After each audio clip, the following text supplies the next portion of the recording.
All right, it's 6 o'clock. Let's get going. Good evening and welcome to our special meeting. I want to call to order. And before we do, we want to go ahead and get a roll call, please. Councilmember McQuaid. Here. Councilmember Nason. Here. Councilmember Tiedemann. Here. Vice Mayor Jordan. Here. And Mayor Gary. Here. Thank you, Anne. Let's see if there's any public comments before we go into closed session. No, we don't have any member of the public. All right, we'll go ahead and go into closed session now.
All right, it's 7 o'clock. We'll go ahead and get started.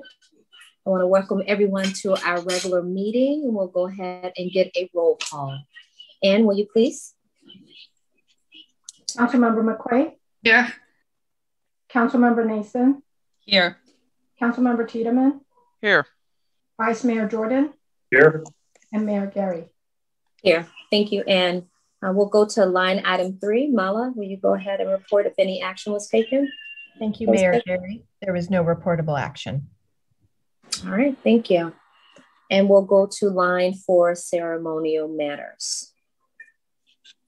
This is a proclamation for American Red Cross Month, March in 2021.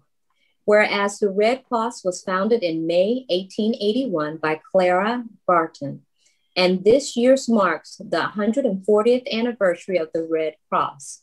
And whereas the American Red Cross is a volunteer agency chartered and authorized by Congress to act in times of need, provide compassionate assistance afflicted by personal, local, or national disasters. And whereas people have counted on the Red Cross for the information and skills they need to be safe at home, at work, at school, and at play, training people in life-saving skills in CPR, first aid, fire prevention, and water safety.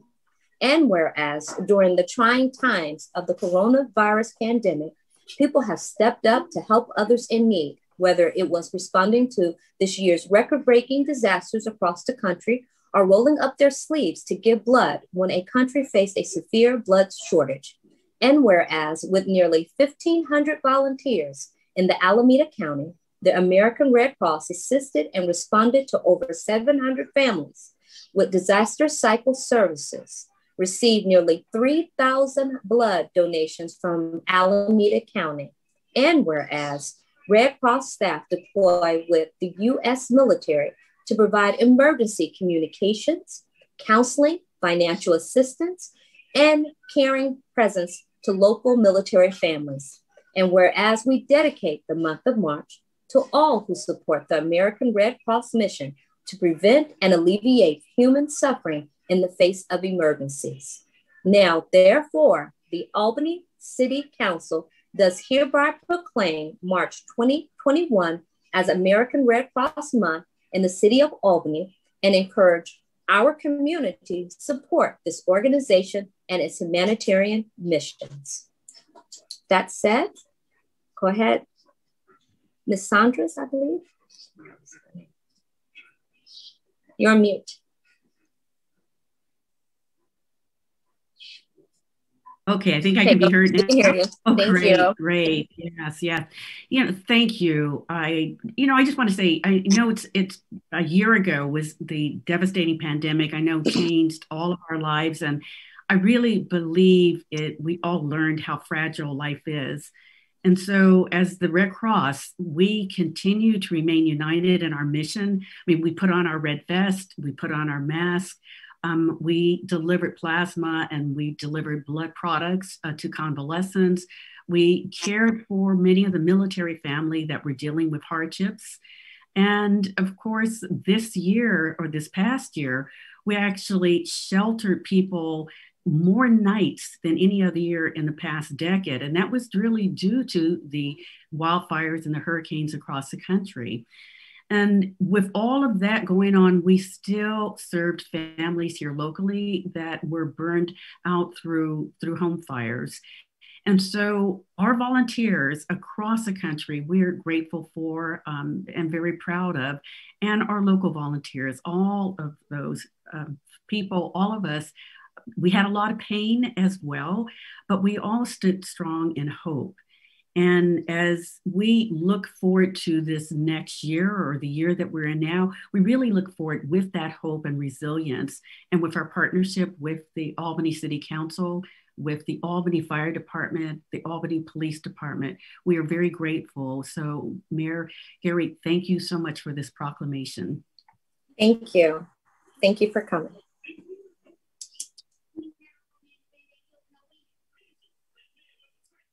All right, we'll go down to the item 5, which is the city manager report.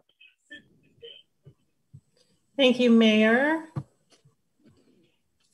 Quite a bit of update, but I will try and go through this as quickly as I can. An update on 540 San Pablo Avenue. This is the former location of the Albany Bowling Alley. The Planning and Zoning Commission will conduct a study session on Wednesday, March 24th at 7 o'clock for a proposed mixed-use development at this location. A preliminary application has been submitted for a new mixed-use project with 207 units, as well as some ground floor retail space. So please stay tuned for additional information on this proposed project and attend that study session via Zoom. We're excited to welcome a new addition to Solano Avenue, and we hope this is a growing trend. At 1120 San Pablo Avenue, the Berkeley Humane Thrift Shop is intending a soft opening on March 24th. Also, the San Pablo Avenue specific plan, a reminder about this planning process, and to please check our website, which is sanpablospecificplan.org, for some recent information that has been posted there, including survey responses information from the virtual open house that occurred recently.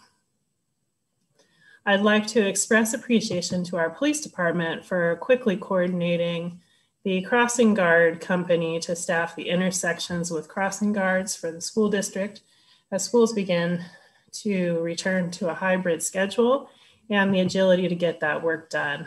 Again, a reminder always to continue to use caution in those intersections. From Public Works, work is progressing well on the Lower Solano ADA curb ramp project. The project will bring curb ramps into compliance on Solano between Masonic and Madison, making sidewalks more accessible. The contractor has completed nearly half of the curb ramps thus far on the north side of Solano, and the project is on track to be completed by mid-April. Also, the next phase of sidewalk repair program will begin immediately after the Lower Solano ADA curb ramp project is complete, and we hope to kick that off in mid-April. I understand and have seen it myself that our construction project on Washington Avenue has been less than ideal, and I appreciate the concerns raised by the community because we expect a certain caliber of project in town, and I appreciate our public works staff for continuing to monitor the situation and respond to issues as they come up with the contractors. We've had a couple of complications, including some unanticipated work from East Bay Mud concurrent in the construction area. So we're doing our best to coordinate that additional work and hope that that project will come to a conclusion soon. Also, a new round of sidewalk shaving mentioned at the last meeting is progressing quickly. I saw some of the shavings today. Work has been completed along sections of Key Route, Marin, Saanich, Santa Fe, and Evelyn. The contractor will continue to work on streets through the end of this month. City staff, with the help of the Climate Action Committee, has developed a home electrification website to explain the benefits of transitioning from natural gas to electricity, and provide information and resources to homeowners to help electrify their homes. The site was advertised in our recent e-news, and we've already gotten 60 visits. So please visit the site to learn more about electrification. The short link is albanyca.org/electric. As many of you have heard in the news, our president recently signed HR 1319, the American Rescue Plan Act, which includes $65 billion in direct and flexible funding for cities and other resources for our communities. We're currently reviewing this funding opportunity to determine the parameters for utilization of the funds, and we'll plan on presenting the information at an upcoming city council meeting. At this time, the current funding estimate for the city of Albany is around $3 million. I anticipate that this number may change. We're waiting to receive additional information, and also the categories for which the funding can be spent. I understand at this point in time, the applicability will include any experienced budget deficits, as well as direct costs associated with the pandemic and recovery programs. That concludes my report. I'm happy to answer any questions the council may have. Thank you, City Manager. First, I want to ask, are there any questions from the council? All right, it looks like we do have public comment, and public will have 1 minute to voice their question or ask their question or concern. Hi, good evening. One of these topics you just reported on actually really struck, interest in me. And it was really when you said about crossing guards. And that is just, I instantly smiled, and I'm thinking to myself, you guys are doing right on track, and crossing guards are wonderful. And, thank you so much. How many crossing guards are there going to be? I don't know if it was going to be 6 again, or if it was 3 and 3, if the University of Berkeley it was still going to donate crossing guards nowadays. Maybe we can see if they could get that back. I was just wondering how many crossing guards, I don't know if you said a number of whether it was 4 or 5, how many crossing guards were going to be for the schools. But I think that's a wonderful thing to focus on. And that was a highlight, and I just didn't want everybody to miss the whole crossing guard thing. That's wonderful. So when are those going to be being implemented? How many are going to be on Solano Avenue, right there at Cornell and Talbot, one for each street, maybe. Thank you, Jeremiah. Okay. Thank you. Keep up the good work. Looks like we have another public comment. Go ahead, please. Okay. Thanks for that information about the stimulus money. I just wanted to throw in a request, if it's possible to consider, if it's allowable, to use that money for renters to pay for delinquent rent payments, assist people who've lost jobs to receive direct cash transfers or cover living expenses, or to help folks experiencing homelessness get housing. And I was curious to know with the stimulus money from last year, whether or not the city got any of that money, and if they did, how it was used. Thank you. Thank you. I believe that's it. Yes, that's it. All right, I'll bring it back to the council. Is there any questions? The city manager, did you want to follow up on anything? With regard to the question on the crossing guards, we're continuing to adjust as we go along with the unique schedule that the schools are working to formalize as they go forward. I think things are still fluid, and I certainly appreciate the work the school district is doing. So we're being responsive to the needs as they arise. In terms of actual count of crossing guards, I don't have that information as of now. We are making sure that we're covering each of the schools where the elementary students have returned. That's all, thanks. All right, thank you. Vice Mayor Jordan, please, go ahead. Yeah, since I'm new to the council, since this particular current reality started, I was wondering if the city manager could follow up on the question about whether funds were received last year and what the disposition of those funds, if they have been used. All right, thank you, Vice Jordan, go ahead. Sure, we received a small amount of funding. I don't have that number off the top of my head. And it was used to cover direct expenses associated with the pandemic, including PPE, protective gear. Thank you very much. Councilmember Tiedemann, go ahead, please. I just wanted to add to the question we got about rental assistance. I know the county will be dispensing rental assistance and is in the process of designing that program. So I encourage anyone who needs it to apply. I believe they will probably have more than they can get out the door fast enough, seeing as what they've been hearing is that a lot of renters have, unfortunately, this rental assistance came too late. And so they've found ways to pay their rent. So we will be monitoring that. And if we can do anything to help, we will. But I encourage people to look for those resources. Thank you, Councilmember Tindall. Councilmember Nason, did I see your hand? No? Okay, I'm sorry. I thought I saw your hand up.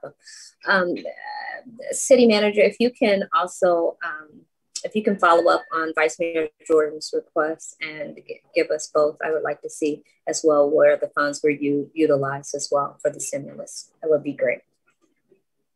All right, now we're going to go to line item 6, which is good of the city, public comment. Each speaker has 3 minutes to have a comment on anything that is not listed on the agenda. And with that said, I'll go ahead and open it up.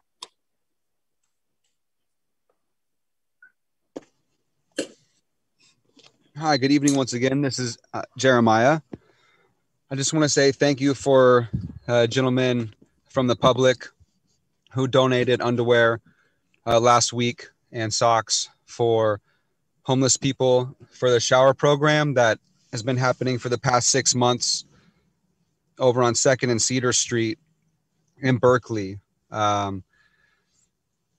People from Albany have been donating underwear and socks for the past 5 months to help, send some Albany supplies for people to take showers. So thank you for everybody and their donations. Also, Consider the Homeless just donated men's underwear for next Sunday's shower program. So now we're getting donations for underwear and also Kate from East Oakland Burrito Roll. She donated 50 meals. She teams up with World Central Kitchen. And also, you can also reach the people at eastoaklandburritoroll.org if you would like to contact them, eastoaklandburritoroll.org. And they're interested in working with Albany and teaming up with some food resources and hot meals. And thank you for Consider the Homeless and definitely the gentleman that donated the underwear last week. Thank you for all your donations. So it seems like we could do this if we keep getting donations for common essential items for people. That'd be great. The shower programs are considered essential. Here it has been 1 year. This time of year marks anniversary of 1 year since this pandemic has been going on. And I'm really looking forward to seeing some sort of portable shower unit in Albany. Maybe the Red Cross, can donate some sort of portable shower proclamation unit for Albany and for some sort of public showers. I'm not sure when everything's reopening, the YMCA or the Albany pool. So there's going to be public showers reopening, but I still think a portable shower can still be used. We got the keys, right? So maybe we could just see what happens. But yeah, there's hope for Albany. There really is hope for Albany. So let's take advantage of these resources. And we're in a pandemic right now. We can only take action in the moment while the pandemic's still here. If not, it's kind of after the fact. So keep up the good work, everybody.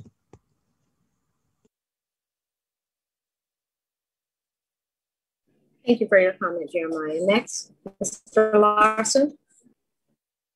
Hi, I wanted to bring to the council and the public's attention a couple announcements made, recent announcements made at Planning and Zoning Commission meetings. At the February 24th meeting, the city staff announced as a quote unquote clarifying point that the past practice of forwarding email concerning long-range planning issues from one commissioner to the full commission would be discontinued.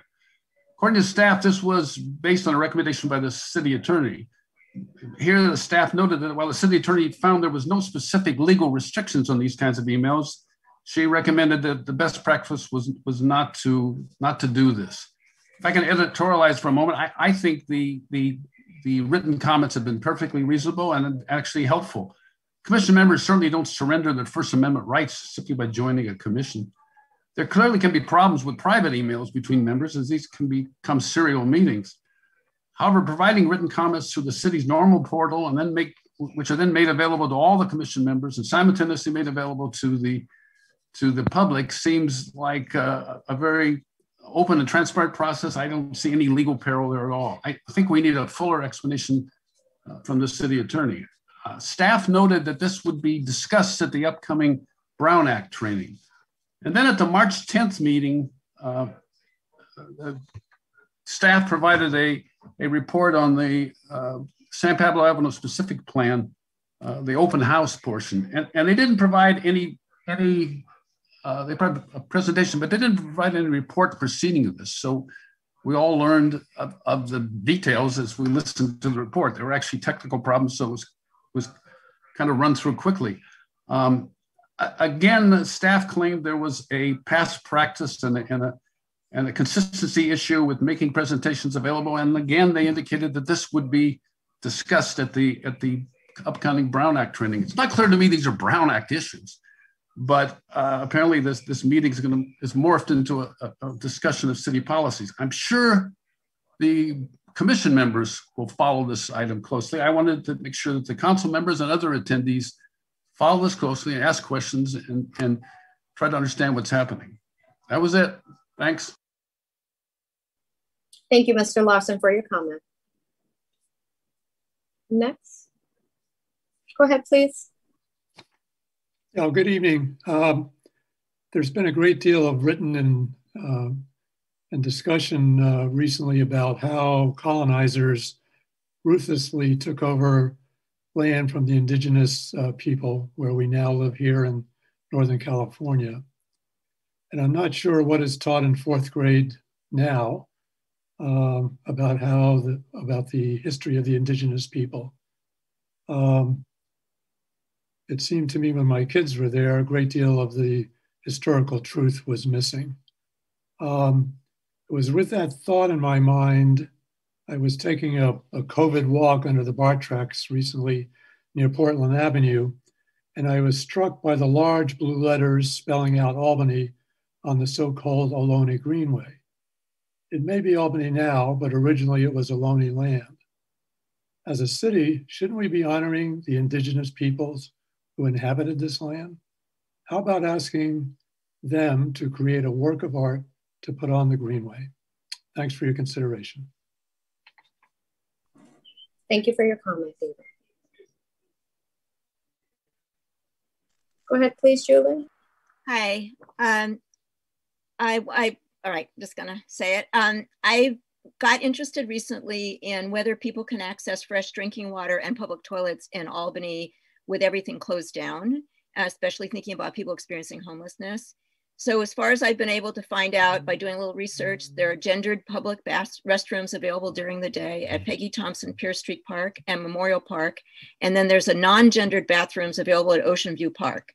But according to what I was told by someone in the city, these automatically lock when the park is closed. So at night, there's no access. In addition, there are 2 portable toilets and hand washing stations, one in the community center parking lot and one across from the senior center. And as far as I know, those are open 24 hours a day. There used to be a portable toilet on Keynes Avenue near the YMCA, but it's now gone. For drinking water, all of the city's drinking fountains and water bottle filling stations are closed. So the only fresh water is from the bathroom sinks in the parks, the ones that close at night. From what I could find online, it's not clear to me why the water bottle filling stations are closed, because it looks like they're open in other areas such as our parks, the East Bay parks. They have them open. So I'm wondering why are ours closed?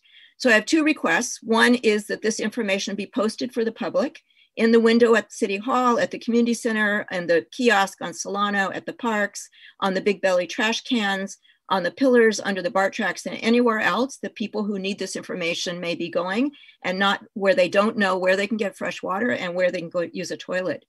And second, I would like the city to figure out a way to provide fresh water 24 hours a day, maybe starting by opening up the water bottle filling stations or not locking one of the restrooms where you can get fresh water. I'm assuming, because it doesn't say on there that it's not potable water. And then I also would like to request again that the city work with the school district, this is a separate matter, to invite students to begin your city council meetings with a very short poem or statement that reflects their cultural heritage, their ethnicity, their beliefs, their families, whatever. And then I just want to add one more thing, which is that I happened to talk to a crossing guard today. I didn't realize they were back out. And so, he was on crossing us over Marin, and he happened to mention that he'd been paid half pay since the crossing guards, they've been getting half pay. So I figure the city has 70,000, I think it's 130,000 is allocated, or 140, somewhere in there, $65,000 to $70,000 that would have gone to crossing guards that I think should be used in some other way. I know it's in the general fund, but I'd like to see it some other way, used some other way. Thank you. Thank you so much for your comment, Julie. Go ahead, Grace, please. Hi, did you just call on Grace? Hi. Yes. I did. Go ahead, please. Okay. My name's Grace Farinacci, and I wanted to bring up an issue that has been going around the Bay Area. Lots of other cities have passed hazard pay, and I wanted to see if Albany had put any more thought into allowing that for us grocery workers here in Albany. We've been working really hard. Myself, I've been working since the pandemic began and haven't let up at all. And I know all of us at Sprouts have been really stressed by all of this. Some people have gotten sick. We've had, I think, probably about a dozen people at Sprouts have gotten the virus, and members of their family have as well. And I know many other cities have passed the ordinances. Some cities have been sued. The smallest city that I'm aware of that's being sued is has about 100,000 people. I'm not sure whether Albany would be earmarked by the Grocers Association because we're such a small city. And I would like to hear from the city attorney, if that's possible, to hear if there's any language that could possibly be put in an ordinance that would protect Albany, since I have heard from several city council members that they're concerned about being sued. And what are the other concerns other than that with passing such an ordinance, since our neighbors in Berkeley and Oakland, and I'm aware that Oakland is being sued, Berkeley, Oakland, San Leandro, San Francisco, and then the cities in Southern California. My colleagues at the Oakland store at Sprouts are all getting the $5 extra an hour. And my former colleagues at Whole Foods in Berkeley are also getting it. And it's very demoralizing for us as a staff, and I'm sure at Target too, they're feeling that somehow it's not on the, how do I put this? It's not something that Albany is willing to do as a city to protect the people that have been, we've really been putting our lives on the line. I just got my vaccine, but I'm only the second person in the store that's gotten the vaccine. And I am so grateful that I have that. But I'm also 68, and it has not been easy working through this, I have to say. So I just wanted to, I was the only one that could come. Most of my colleagues are still at work. And I almost didn't make it because I had a customer at the last minute. But Grace, your time is up. Okay, great. Thank you. Thank you so much, Grace, for your question and comment. Okay.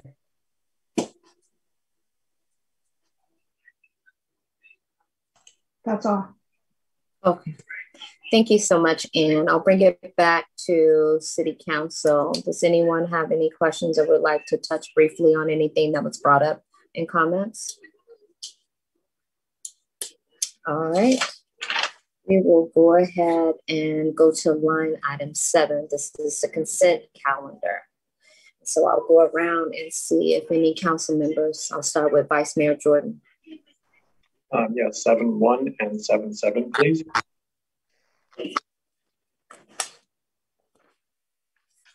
Councilmember McQuaid? Nothing? Councilmember Nason? 7-4.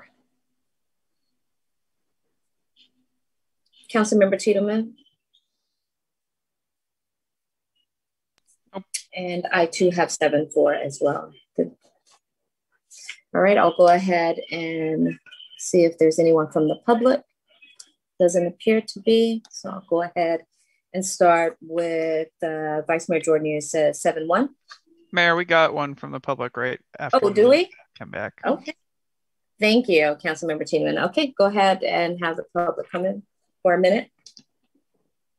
Thank you so much. I was just going to say 7-7. Yeah, I'm not sure in these meetings, is there like a 5-second rule when, you know, they announce open to public comment? There's like 5 seconds for the people to at least press the hand.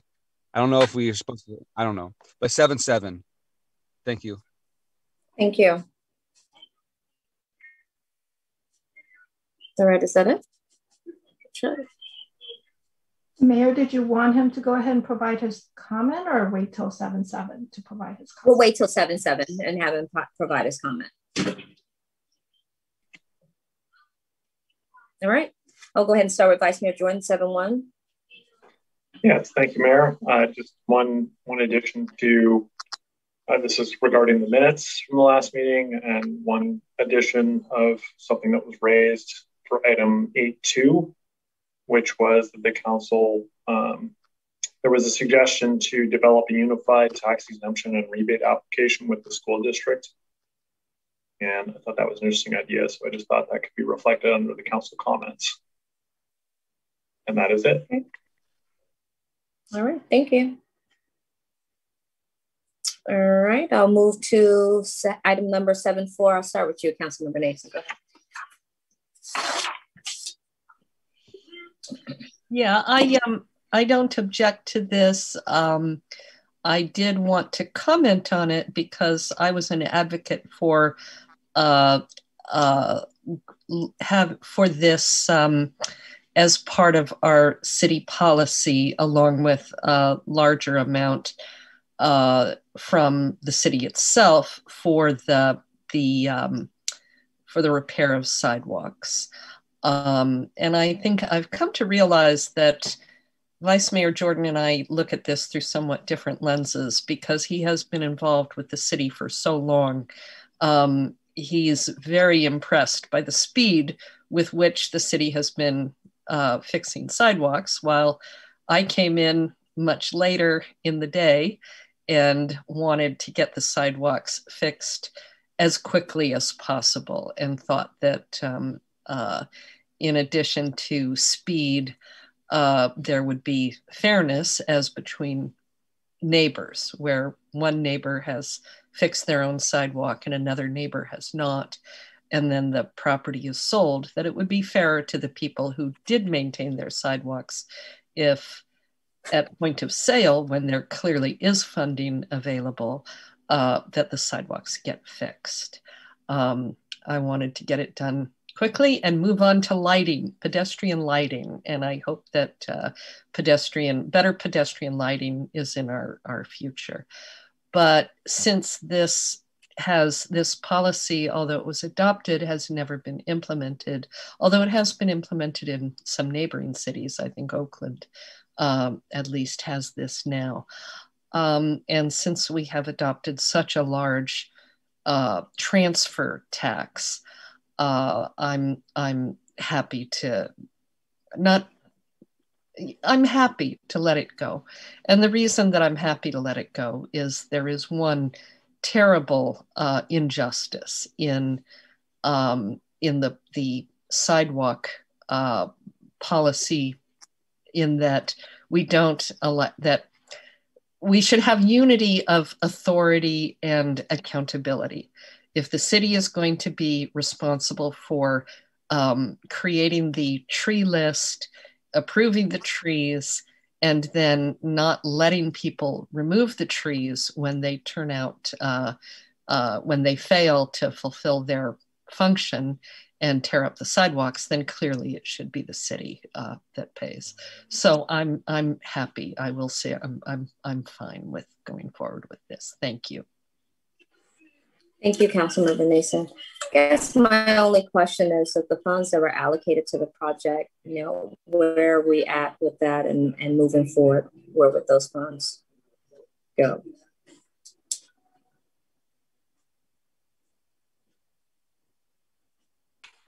Good evening, council members. This is Jeff Bond, the Community Development Director. I can take a shot at answering that question.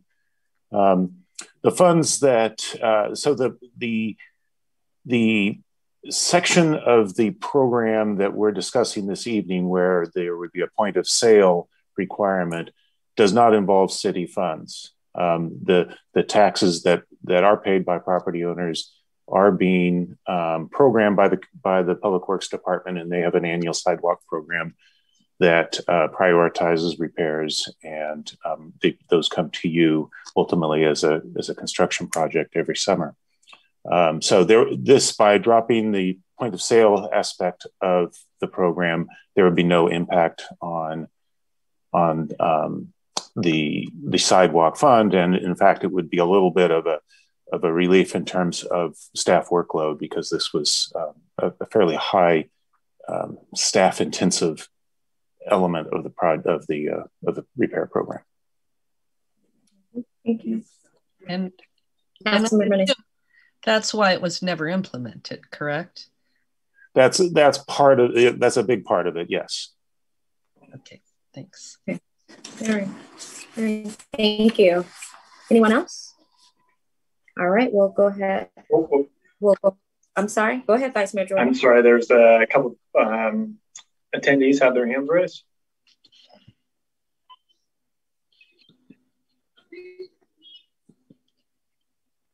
Okay, go ahead. There's two. Thank you, Vice Mayor Jordan. We'll get 2 minutes. 2 minutes, please.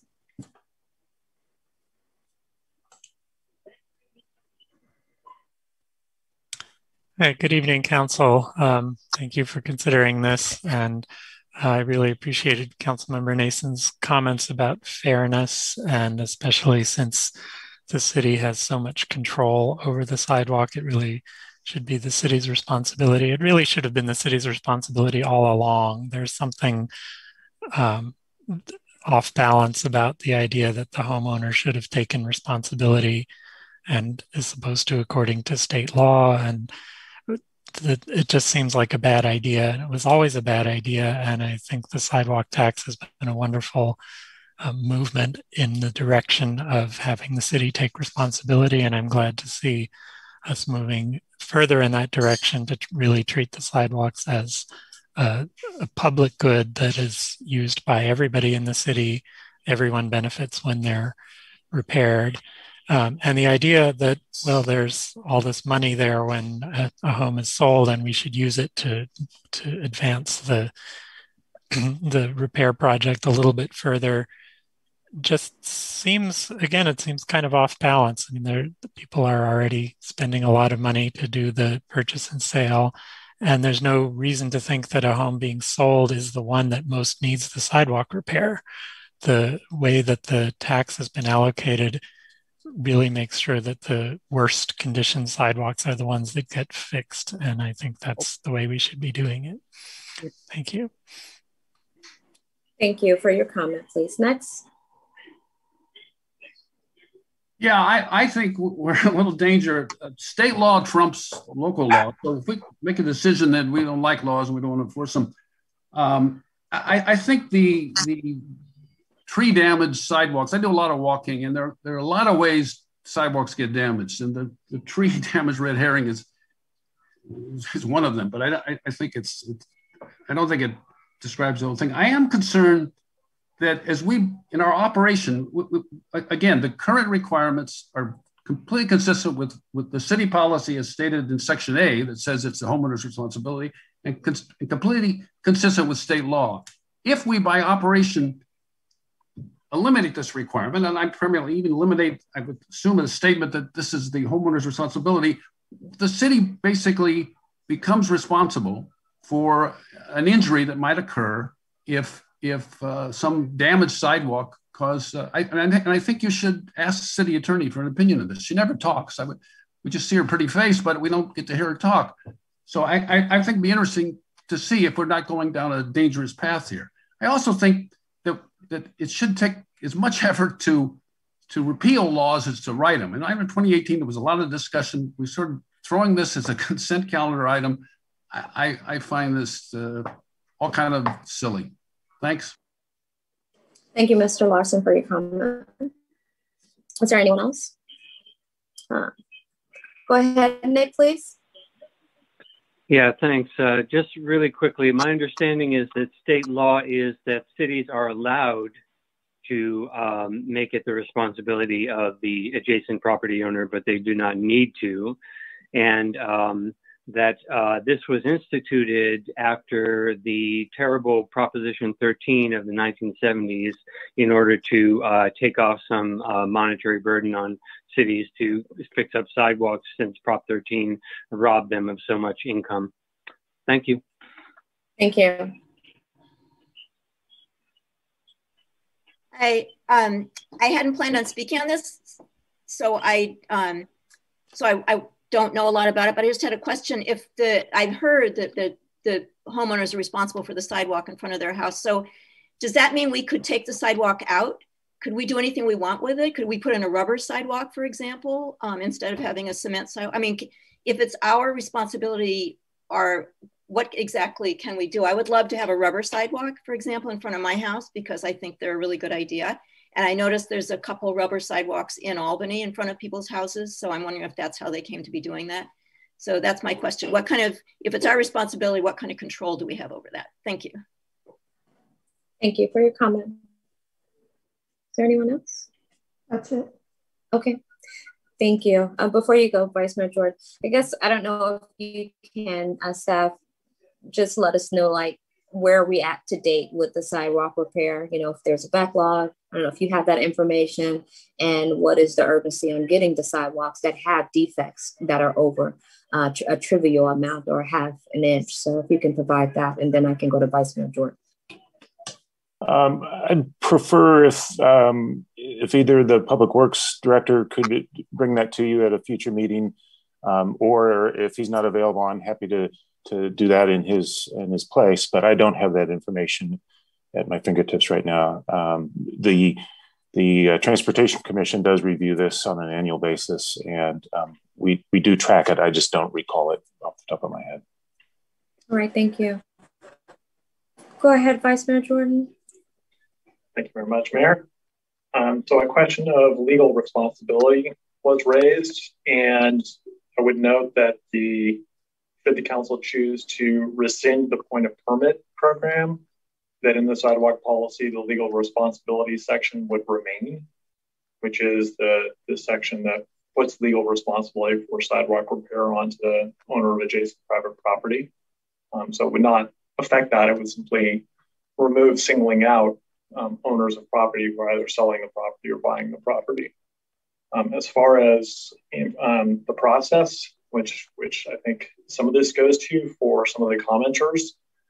So the action that would be taken tonight, should the council take it, what is proposed is to ask staff to come back with an ordinance to implement this change. So even should it pass tonight, it's not over. Presumably there'll be 2 readings of that. My understanding is correct. As far as standards of repair, another commenter brought up, there are standards in Albany's streets standards that require a cement sidewalk. So other materials are not allowed by that standard, to my understanding. And while I'm not a manual wheelchair user, my guess would be, but it would be best to talk to manual wheelchair users, that having a rubber sidewalk would be more difficult in terms of absorbing energy as they roll along. There was this policy was originally adopted in part on an analogy to the upper sewer lateral program, which is a point of sale program that requires upper sewer laterals to be proved to have integrity and or be repaired at that time. But unlike upper sewer laterals, which are almost entirely on private property, sidewalks are entirely on public property. And so it was raised that the city surveys have found, in fact, that most of the damage to sidewalks is done by street trees. Street trees are owned by the city. The sidewalk is owned by the city. You have one piece of city property damaging another piece of city property over which the adjacent private property owner doesn't have authority. You have a situation of responsibility without authority. We don't ask private property owners to repair the street. We don't ask them to repair the power lines on the public side. That just doesn't make sense to me that we ask them to repair the sidewalks.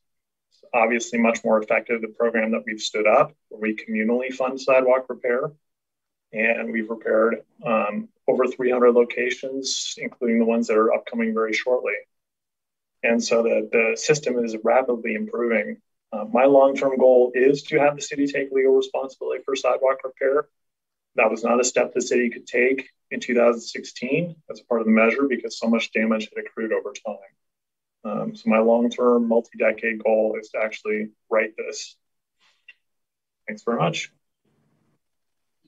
Thank you, Vice Mayor Jordan. Councilmember Nason, do you have your hand up or you just? Yeah, I just wanted to make a comment that again, to somebody who has been on this issue for decades, I guess, like, or at least 10 years, more than that, like Vice Mayor Jordan, it seems like this is rolling along, and things are getting done quickly. Whereas to someone who is relatively new, it feels like, 5 years should have been enough to get the sidewalks fixed. And I still live on one of those blocks where people have to walk in the street. We've got older people going out and walking in the street.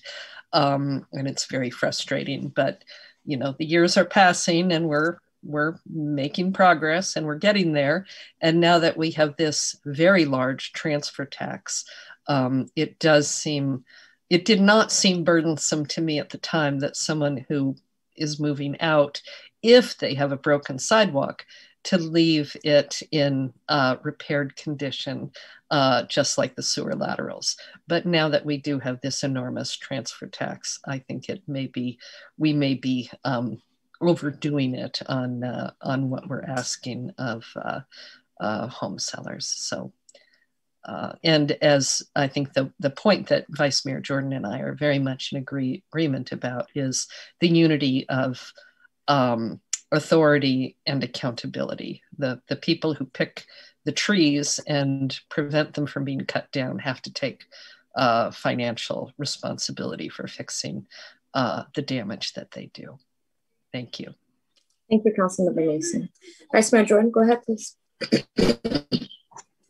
Yes, looking at the map that was posted with this agenda item, which shows the locations of upcoming repairs to start shortly.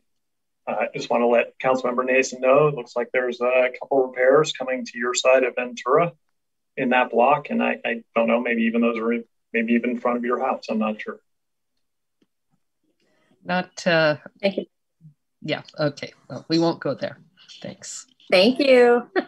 All right, let's move it along. We will go to item 7.7. We'll start with Vice Mayor Jordan. Go ahead. Yeah, thank you. Get back to my notes. Yeah, so I was just curious to hear from staff, if possible, a little bit more about the other quotes. The reason for not going through a formal bid process. I mean, I have an expectation. I know why. And in particular, I was amazed to see that the vendor that's proposed is giving more than or approximately a 50% discount. I don't know if this is one of these discounts that of the nature that the price was inflated already and they gave us a discount. Did the other quotes include such a large discount, or did they come in at a higher level but without discounts? This is Victor. The two other vendors that quoted also were within the same price range, but when they were asked to provide their best quote, they could only do so much on the discounts. Executech, having a long-standing relationship with the city, was able to go further lower than what the other vendors quoted. And they're able to do this because they have a long-standing relationship with the city. In 2013, when the current switches that we're replacing were actually procured, Executech, then DSA, provided those switches. So because of their relationship, we're able to twist their hands for them to go lower. And this is also the case here. So that's the reason why Executech actually got this, what was chosen as a preferred vendor.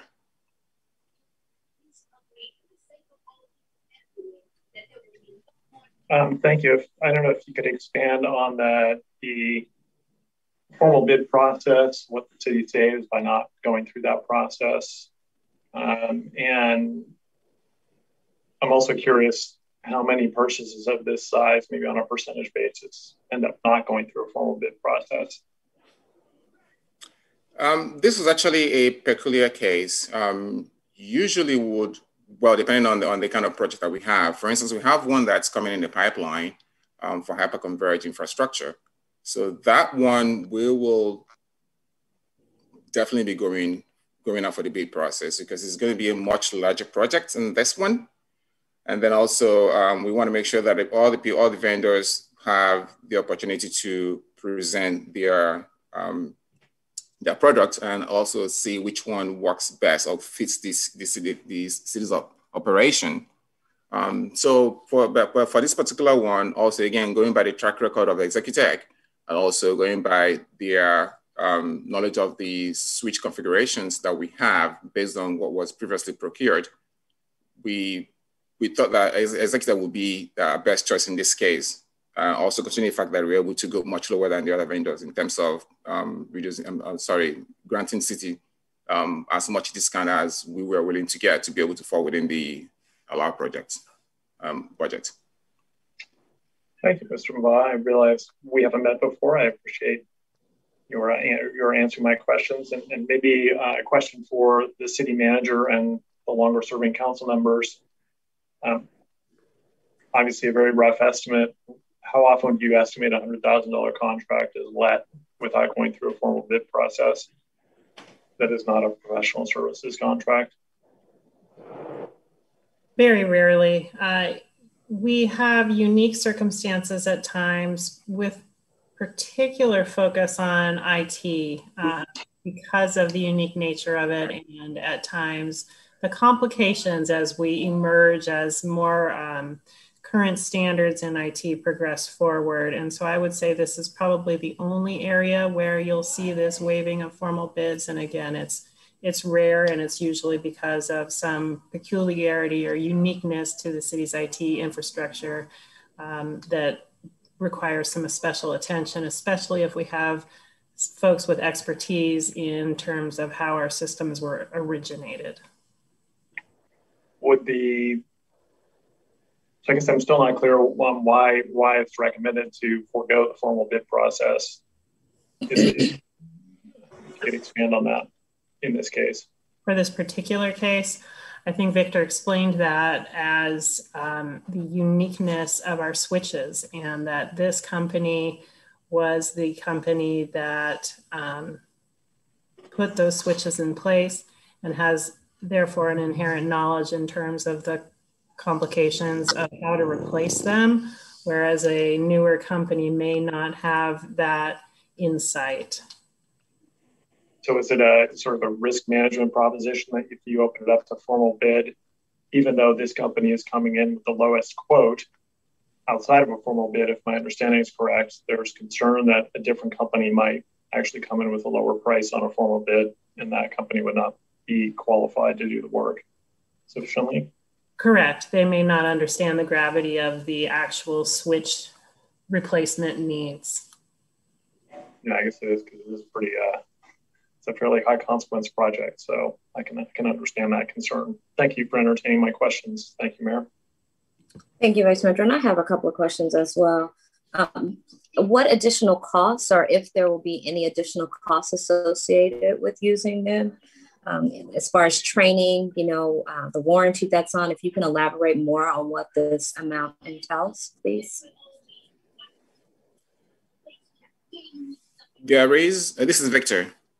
Okay. One additional cost that will be incurred here will be the configuration and installation of the switches. Again, we have a vendor that has a much lower price point here for the configuration. So that's the cost, although it's not included in the resolution here, is about $8,000 to configure. We're looking at 17 switches here, and then also there's also a smaller component that, of course, already included here are the patch cables that we use to interface the switches from one endpoint to the other. So it's already built in here. So the only additional cost that will be incurred that is not referenced here in the resolution is just the installation and configuration. Is there any reason why that wasn't included in the resolution? That way we can have the entire amount before we pass such an amount?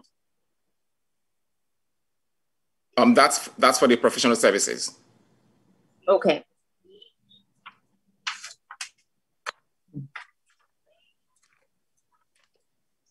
And I have one more question, just to piggyback on Vice Mayor Jordan. And I understand what you're stating as far as the bids, but could we have had at least seen the bids or what that entailed and the amounts for us to just kind of gauge what the total amounts were before just handing us to Equitech, or is that not a part of the process?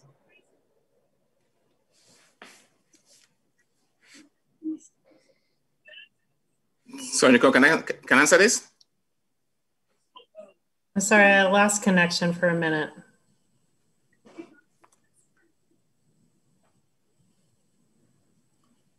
I can reiterate the question, I think, from the mayor, which was, would we be able to see the other quotes to help us frame a better understanding of the quote that has been presented to us?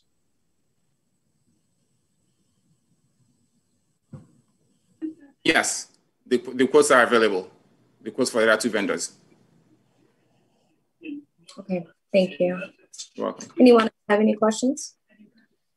All right, I'll go ahead and go to public comment. So, looks like we have one. Go ahead and give 2 minutes, please. Mayor, 2 minutes? Yes, please. Hi, 2 minutes. This is Jeremiah. So it looks like we have about almost $500,000, little over $250,000 in the city's, IT reserves fund, $365,000. So if we spend this money, we're going to have about $270,000 left. So I'm just wondering, what is the warranty? If we're going to be buying this hardware for $100,000, what kind of warranty service does this upgrade come with? 5-year, 10-year, 20-year, 30-year warranty. Also, who's going to install this? Because it looks like we're buying the hardware, but then we kind of stop there and, well, who's going to be installing this equipment, right? So where's that money go? Who's going to install this? Public Works? I mean, I don't know, so we're just buying equipment. So where's the installation? Does it come with free installation? So those are a couple questions I have. Who's installing it and what is the warranty? This is Victor. The warranty comes with the hardware. There's a 3-year warranty that's also that's already built into the cost of the hardware. So that comes by default when you're buying Dell equipment. Unfortunately, Dell does not offer up to 5 years or 10-year warranty when you buy their equipment. So the maximum you can get is 3 years, after which you just renew the warranty on the equipment. So that comes automatically with the quote. The installation is not included in the quote. The installation, like I mentioned earlier, is $8,000. It's going to be performed by a different vendor. And the reason for that also is that the vendor was able to give us a much lower quote on installation as well. And it's also very important that we know who gets into our network during installations, because we don't want to expose our network to any vendor, especially vendors that we haven't used in the past, just for some cybersecurity reasons as well. So one of the vendors that we're going to be, the vendor that we're going to be using for the installation is a vendor who already knows the network inside out. So that's the reason why we're able to get that reduced quote on the installation. Thank you, Victor. I just have another question. As far as training, will training be continuous on the network? And also, I would like to understand more your forecasting. We do have $365,000 in the budget, but any potential upgrades? What do you see this going from here? The current switches that we have, we're actually purchased in 2013. So this is going to the 8th year. We have an IT strategic plan, which actually proposes a 5-year replacement for hardware such as this. So, but for the current one, we pretty much stretched it just to see how much you can get out of it before the replacement. And unfortunately, some of them are already beginning to go end of life. But based on the strategic plan, we're scheduling to replace something like this after every 5 years. And speaking of training, the installation, because of the size of the IT, the staff strength of the IT department here, we actually do not require a formal training here for the configuration of the switches. I have a basic knowledge of the switching, but I'm not a subject matter expert on switching. So the vendor that's going to be doing the configuration, who is the vendor that we've been using in the past anyway to do little work on the switches, will just be the one to do the configuration on the switches and installation. Thank you, Victor. You're welcome. Anyone else have any questions? All right. That said, do I have a motion to approve the consent calendar? I will move the consent calendar with the amendment to the minutes. All right, do I have a second? I'll second. All right, and can we go to roll call, please? Councilmember McQuaid? Yes. Councilmember Nason? Yes. Councilmember Tiedemann? Yes. Vice Mayor Jordan? Yes. Mayor Gary? Yes. The motion carries. Thank you. All right, let's go to item number 9, which is a public hearing. We'll start with staff report.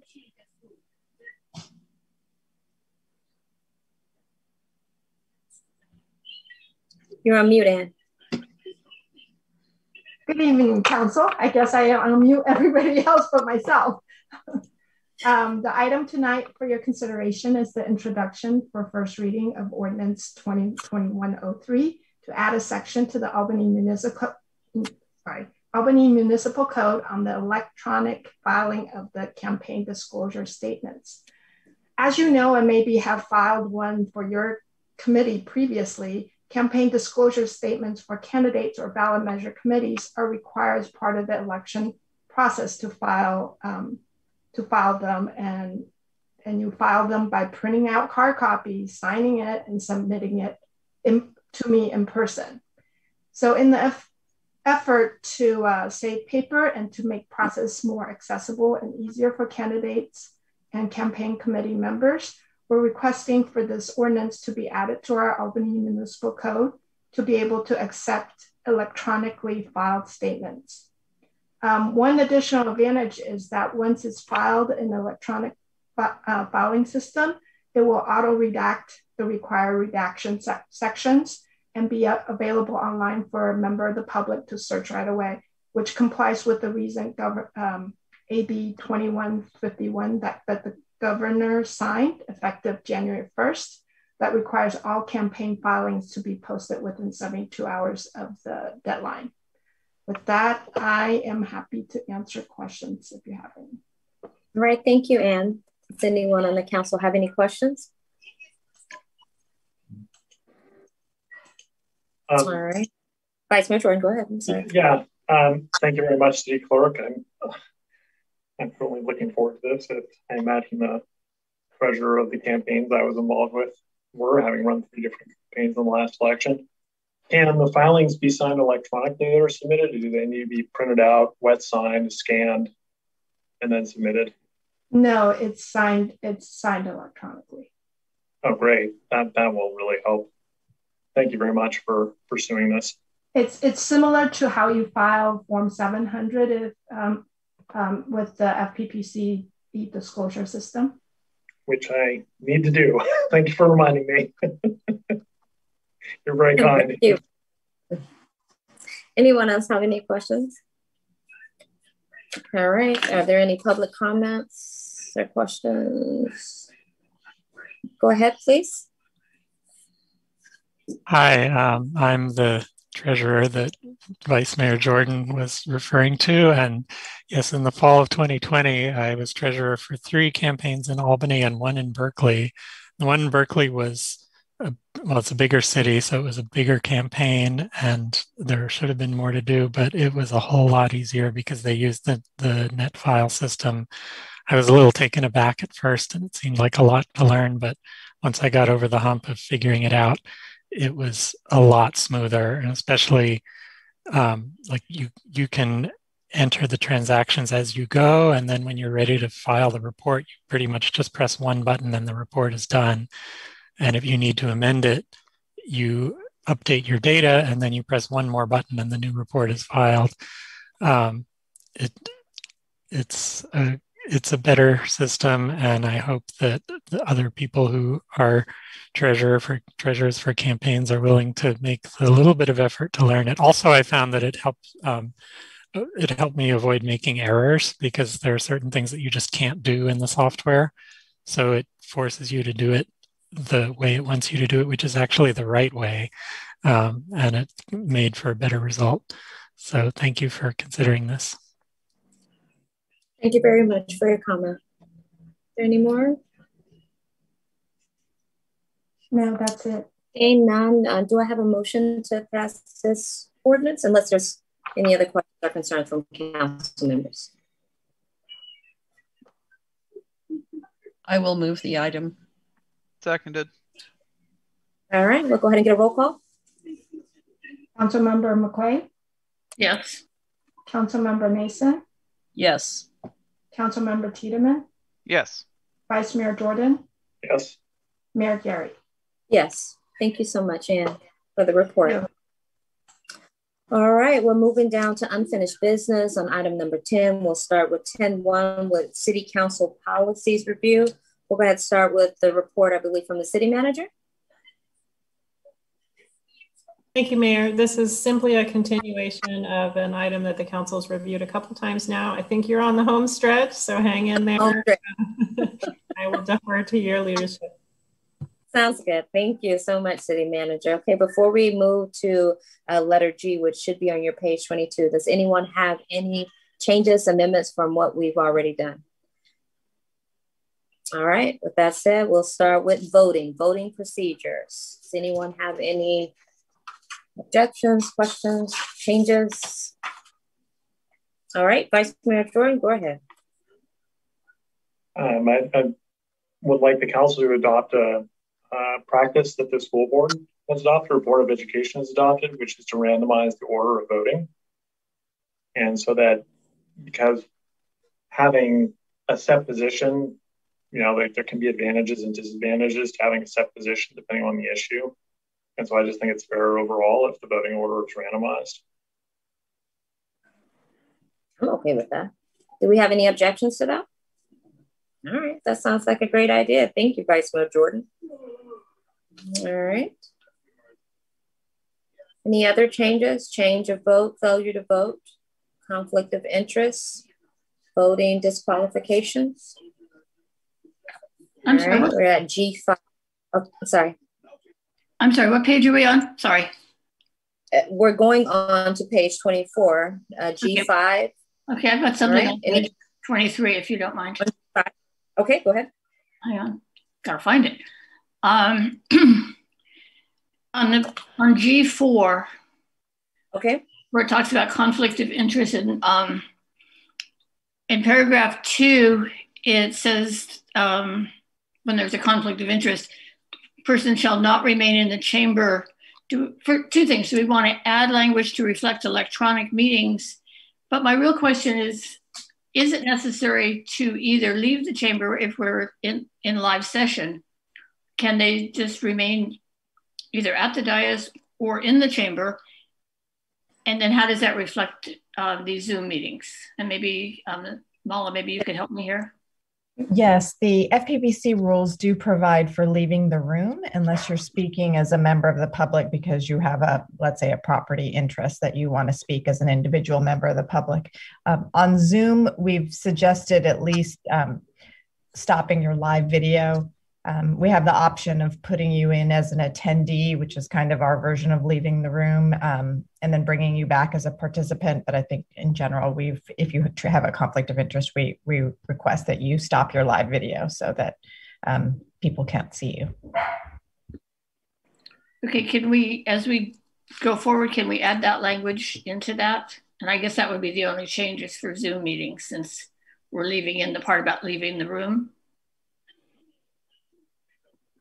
Okay. Okay, thank you. That was my only point on that page. Okay. City Manager, did you need any clarification on where are we good with the language? Thank you, Mayor. In terms of the virtual meetings, I continue to have a concern with putting anything in policy as we don't know if virtual meetings will be condoned going forward. So I would defer to our city attorney on that. And in terms of the randomization of voting, if you have any specific formula or approach to relay to staff, that would be appreciated too. Vice Mayor Jordan? Yeah, so in that regard, I don't know how the Board of Education has implemented this. Would you like me to contact the board staff and or board members, trustees, I should say, or will you staff be willing to do that? Thank you. No, absolutely. We can connect with their staff. Okay. Yeah. Sorry, I didn't make clear that would be the precedent. That might be useful so we don't have to invent it ourselves. Sure. Got it. Councilmember Boyd? Just a thought on that. It might make sense to have some kind of a rotational order so that we're not just sort of drawing names out of a hat randomly. We do it alphabetically now with the mayor and vice mayor at the end. So what I'm thinking is maybe it goes that way the first time, and then the next time, second person votes first and rotates that way. So it's not just totally random. Does that kind of make some sense? I think that may be what the Board of Education does. Yeah, I think it's not purely random the way I have framed it. Although I think purely random would really keep us on our toes, but it would be hard to implement for the city clerk. So. I think that's fine. No, it might get too complicated. It'll be fine. All right. Is anything else on voting? All right. We'll go to letter H, which is minutes, preparation of the minutes.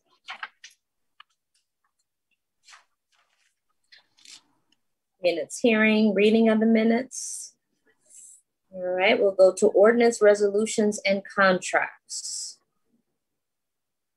Ordinance, resolutions, contracts, prior approval by administrative staff.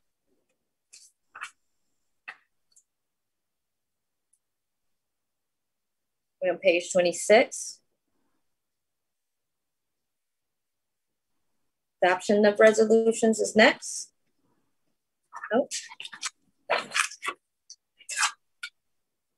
Any changes to the hearings, application, and definition?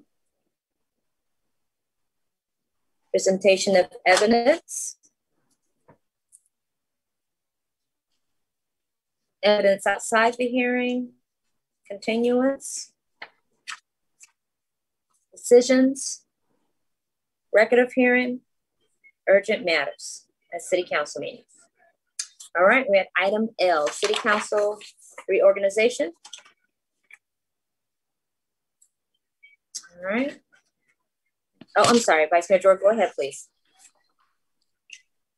Yeah, so I was interested in the council adopting the policy that was in front of the last iteration of the council in the previous session regarding establishing a policy that formalizes the order of rotation of the mayor. Okay. Do you have any suggestions, Vice Mayor Jordan? You want to start off?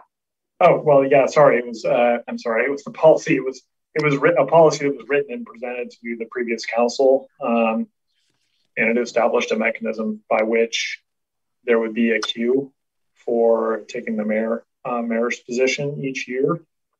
I believe the way it worked was newly or members who had been seated in the previous election would go into the queue and then would move up through mayor year after year. And then new members who were elected would go into the queue at the bottom. Any member who wanted to essentially recuse themselves from being mayor could do so. If they did so before they were vice mayor, they would maintain their position. If they did so when they were mayor, they would actually drop back down at the bottom, because obviously the point of being vice mayor is to prepare to become mayor. So if they took that position, it's somewhat of a hit on the process if they don't then take the mayoral position. So, City Manager, do you have a copy of that? And is there any way we can have that on the next agenda to address just that portion of is that possible? Because I don't have a copy of that. And help me remember, I think it came in December. We can. I think it was December, but if we can move that, if that's okay with you guys, Mayor Jordan, we can address it the next meeting. Okay, because I don't have that off the top of my head. So we want to make sure that we have clarification, okay? All right, thank you. We'll go, Councilmember McQuaid, go ahead, please. I wanted to talk a little bit about the way that we assign the regional bodies, and I think it would make sense to bring that back at the same time, since they're kind of part of the same policy. And I just wanted to make sure that that staff understood that there was interest in seeing that also. Okay, thank you, Councilmember McQuaid. All right, we'll move on to administrative policies.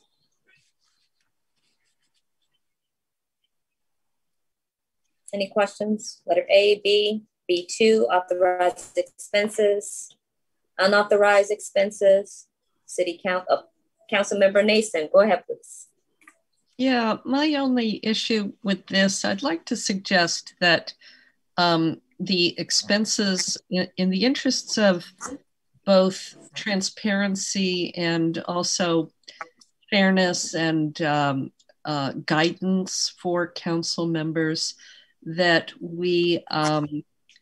that expenses of council members be included in that, an accounting of the expenses that are reimbursed to council members be included in for just as something to that is reviewable in the packets, in the council packets.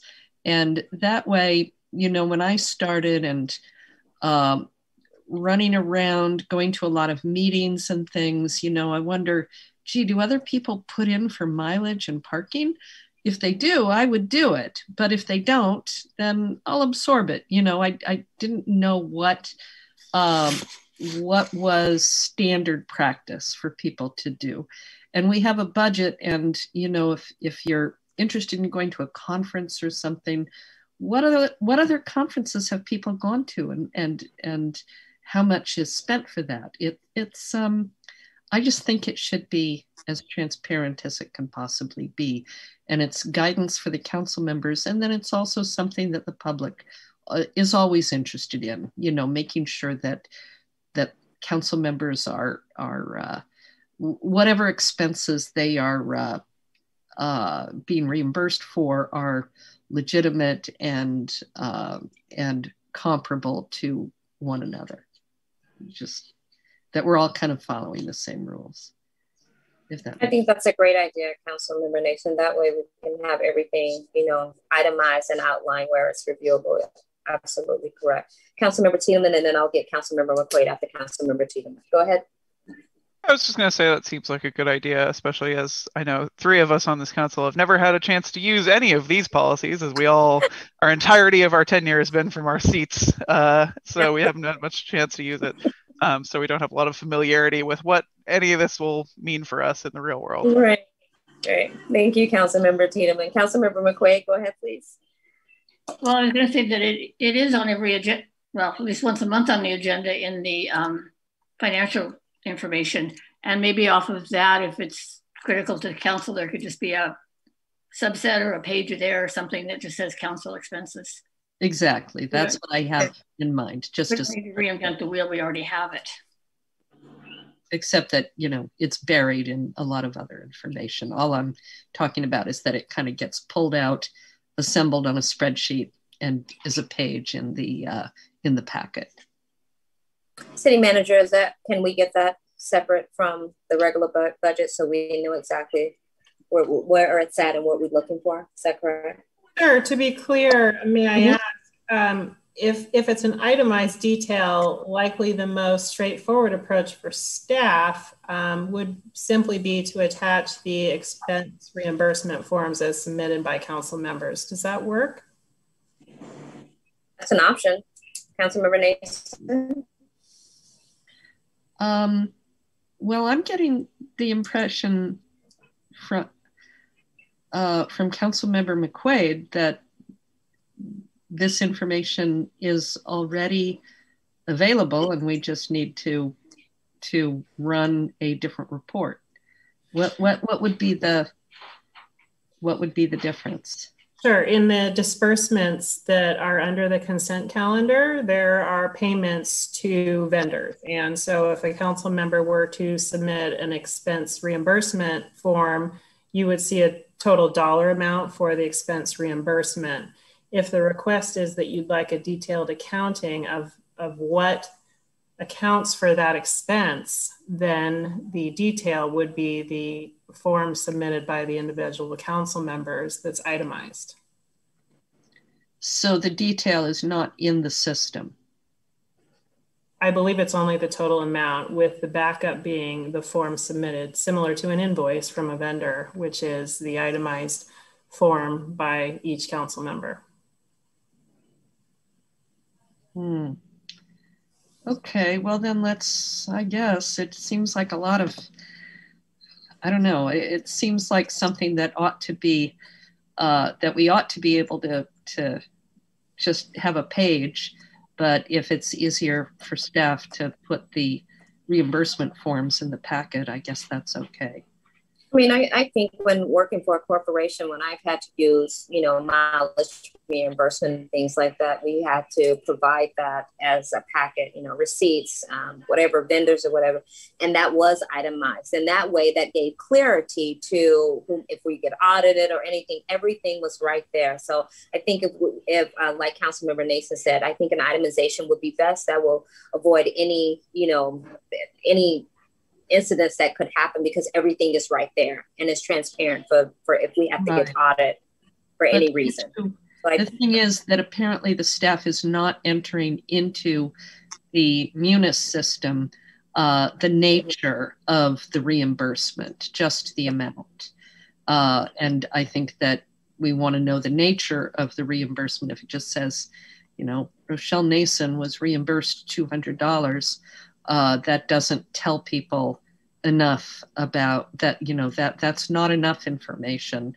But on the other hand, if it's every time somebody goes to a meeting and feeds an expensive Berkeley parking meter, it seems like the other way to go is maybe kind of too much information. But let's err on the side of too much information. And maybe the finance department can think about capturing not all the detail, but enough detail into Munis that a report from the system would be sufficiently meaningful. I mean, and that's going to only help the city for any type of conflicts or anything else. So I think that's a great idea, just to cover us. Thank you. All right. Thank you. Anyone else? City council salaries? Oh, sorry, Vice Mayor Jordan, I apologize. Go ahead. That's all right. I was late on the draw. No problem. Yeah, I mean, that does entail more data entry, and the city, I imagine, maintains the records of the reimbursement forms that are submitted. So I'm concerned about creating more and special work in a process. I like the suggestion of just posting the forms because those are already created. as part of the work stream rather than requiring something different to be entered or more elaborate to be entered in the city's financial system. But I would defer to staff on what's easiest to implement.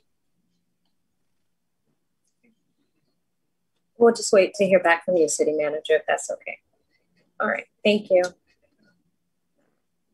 Now we're down to City Council salaries. Travel.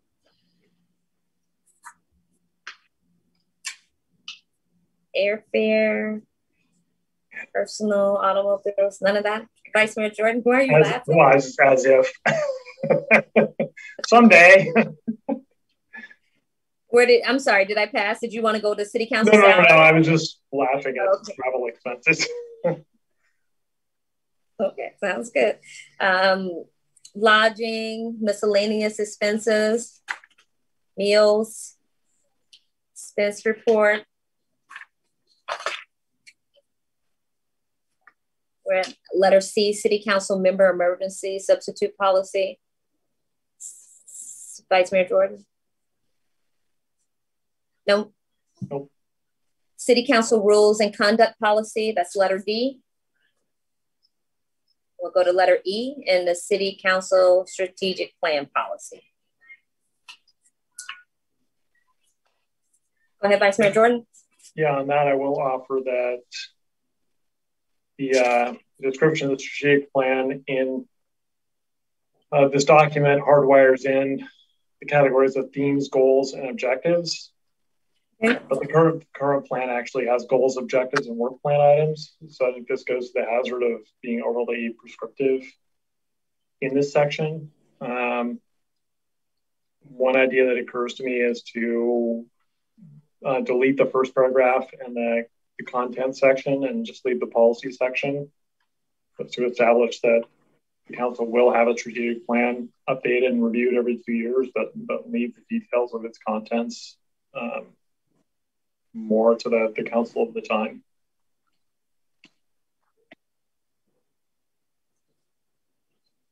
Any objection? No. No? Okay. Anything on policy? Go ahead, Vice Mayor. I'm sorry, Councilmember McQuaid. I wonder if, I'm sorry, whose turn is it? I'm sorry. It's your turn, go ahead. Thank you. Since we're gonna be looking at the strategic plan, tonight is kind of a process item, but going forward, we'll be looking at it. I wonder if we want to come back to this after we've gone through it one time and sort of have a better feeling for what we want going forward. Is everyone in agreement with that? Okay. All right. Letter F, City Council Subcommittee Policies. Letter G, Code of Ethics Policies. And that's all of G. G2. H, Customer Service Standard Policy. Letter I, Disclosures of Employee Family Relationship Policy. Electronic Media Website and Social Media Policy. Letter K, Email and Other Communications. Vice Mayor Jordan, go ahead. On the social media policy, I think I learned about the new social media law regarding elected and appointed officials. And I realize I haven't reviewed this since learning a bit about that law. So I don't know if what is here comports with that law. That's a question, I guess, for the city attorney. Okay. It should. I did look at this and reviewed it. So I did look at it in relation to the new law and the revisions that allow for social media posts under the Brown Act. Great, thank you. All right. I just have one thought on page 40. Oops, and now I've lost it. Was that social media? Yes, where it's bolded, best practices when posting to a social media site. I wonder if we want to say any social media site.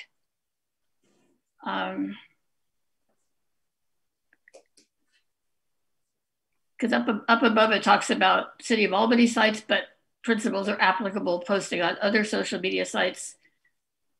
I just sort of thought any makes it a little broader, makes it more clear that we're referring not only to the official city sites, but also to our personal sites. Okay. All right, anyone else? All right, we'll go to L, financial reports, budget, and fee policy. Purchasing policy, letter N. Letter N, recognition of personnel policy and regulations policy. O, risk management insurance policy. P, specific and master plans policy. I'm sorry, hold on just 1 second, please. I think it's page 45D,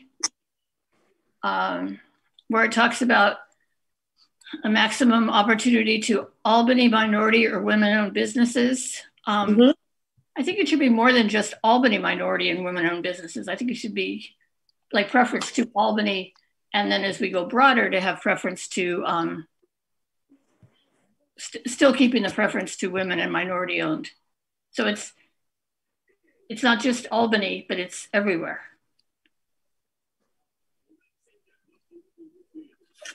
Are you proposing a comma between Albany and minority, perhaps? Sure, that would probably work. Okay. All right, we're on page 4. If I could ask, does that raise any questions for or any consideration from the city attorney? We have that qualifier, and I did have my colleague who does public works look at this, but we do have the qualifier subject to restrictions under existing law. So if we can do it, we can. If we can't, then we won't be able to allow that to apply. Thank you. Thank you. Letter P, specific and master plan policies. Letter Q. And then finally, our use of public resource policy.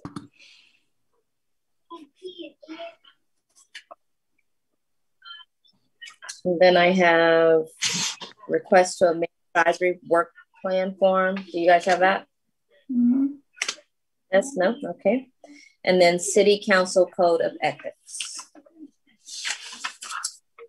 All right, I will go and see if there's any public. It looks like we have 2. We'll go ahead and take it out to the public, please. Go ahead. So my first question is, you went by so fast I couldn't tell, but L, way back on page 30, the reorganization, did that just get pushed to another meeting? Am I correct on that? That's the discussion? Okay. Yes, that is correct. Yes, it is. Okay. And then I had something on page 34, but before I go to that, I'll just go to this thing that was just talked about by Councilmember McQuaid. D, I don't know what it's under. It's the one subject to restrictions under existing law. Any employee of the city soliciting, that one about Albany minority or women-owned business enterprises. I think it should be, my impression is that what Councilmember McQuaid was saying is priority should be given to Albany, people from Albany. I'm just not clear. If you put a comma after that, sounds like what you're saying is, first of all, they should be from Albany, which would mean they could be a cis white man and then a minority, or it wasn't clear to me, but I don't want that to happen where the priority is given to somebody who happens to live in Albany, but they don't fit any of the other requirements. So I just wanted to clarify that, and then I'll look for the other one that I want to question about. Sorry. Oh, and then my other question is about the emergency substitutes policy. I've never heard of, I'm running out of time. I never heard of this. So could somebody just explain this, like how somebody gets to just appoint any 3 people? There's no qualifications. And then other city council members could just say they don't like that person, so they can just remove them at any time or with or without cause. That just seems like a very weird, the whole thing seems weird. I think there should be more about who those people are. And not that somebody might not choose somebody good, but I don't know. It just seems very loose to me. So I'd like to know more about that one. Thank you.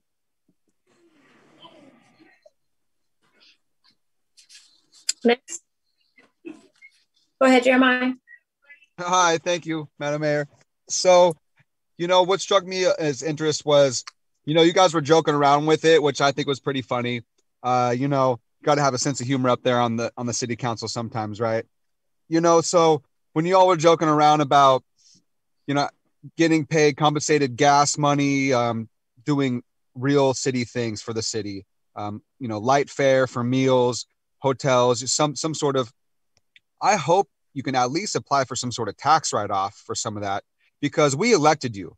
Okay, as a people, we elected you because we trust you. We want you up there, and you should get some sort of break. I know this is a voluntary position for you all. You're just volunteers for some subcommittees, some compensation. But yes, if you can get focused on state funding, federal funding, because if there's an earthquake, yes, you guys should get housing. You guys should get something. So please focus on that. It's not a joke. Try to get some state funding or some federal funding first, and then I'll probably help donate you guys for something. But focus on state funding, federal funding. That way you do get some sort of tax write-off, because I just want to say a big thank you to all you up there. Thank you. And you deserve the best. Thank you, Jeremiah.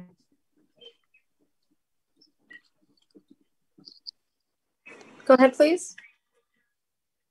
Hi, my name is Hamid Azimi, and I am a resident of Albany for the last 30 years or so.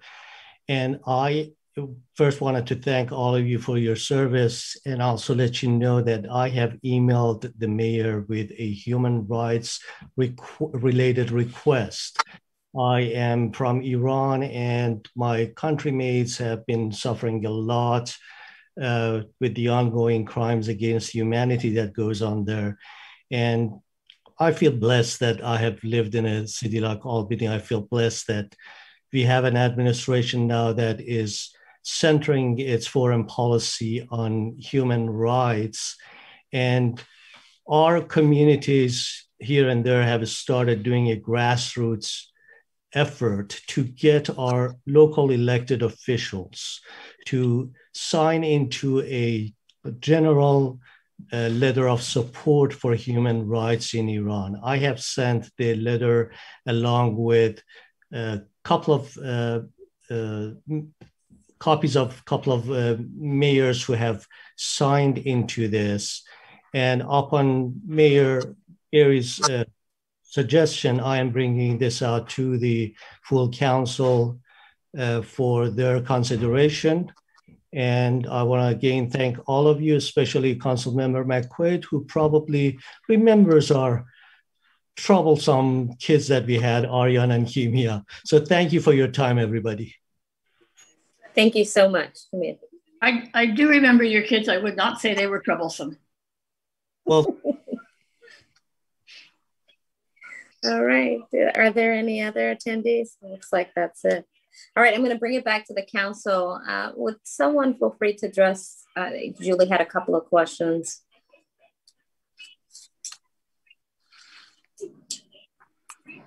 I can jump in on Mayor Gary, the comment about the emergency situation. The government provides that each council member will select someone to functionally step in for them should there be an emergency and they're not available. This is not something that I've ever actually seen happen where another individual has stepped in, but should an emergency exist and one of you is not available to attend a meeting to take actions, each of you would list 3 different members that you would have fill in for you. So it's just a 1, 2, 3 ranking. And so each of you would have your fill in that situation that, again, has yet to occur in my experience in my career. I don't know if it's ever happened for the city, but the government code does require you provide for these kind of standby officers. Thank you so much, City Attorney. Are there any other questions, comments? All right, we will move to 10-2. Oh, I'm sorry, Vice Mayor Jordan. That's right, one spring comment. I suggest we change the title to Albany City Council Procedures and Policies. I think it currently says Albany City Council Policy Manual. but the first half of the manual is procedures. So I would suggest we drop the manual because that's sort of apparent and add in procedures to the title. Okay, that's done. Anyone have any objections? All right, we'll get it done. Thank you so much, Vice Mayor Jordan. All right, now, are we okay to move to 10-2? All right, let's go ahead and go to 10-2. And that's our City Council Strategic Planning. And I'll go ahead and City Manager, are you doing the report for this? Thank you, Mayor. Yeah, quick report. This item is really a plan to talk about the plan, if you will. So a continuation from your earlier kickoff of strategic planning conversations when you received an update back at the beginning of the year with regard to status towards accomplishing the currently adopted version of the City Council strategic plan. This item follows that conversation to look forward in terms of what the council would like to see with regard to the planning process specifically for your next iteration of a City Council strategic plan. So what we've included in the staff report is, again, basically a summary of what you just saw, really the policy language that the council currently has with regard to the development of a strategic plan every 2 years, and also the recognition that the items in the strategic plan are usually things in addition to the regular workload and mandatory obligations of local government. So in your discussion for the staff report this evening, there's a loose outline of a couple options, certainly nothing set in stone here, just really ideas to help spur the conversation with the council, with the interest for the council to give staff direction on your preferred approach, if you're able to come to consensus on a preferred approach this evening. Quickly, one of the options would be to retain the current strategic plan format. I've included that document as an attachment to your staff report and simply update the plan. You have the 5 primary goals outlined as well as specific objectives to achieve those goals. There could be an update to both the language of the goals, the concept of the goals, and certainly the specific objectives, especially with those that have been accomplished to date.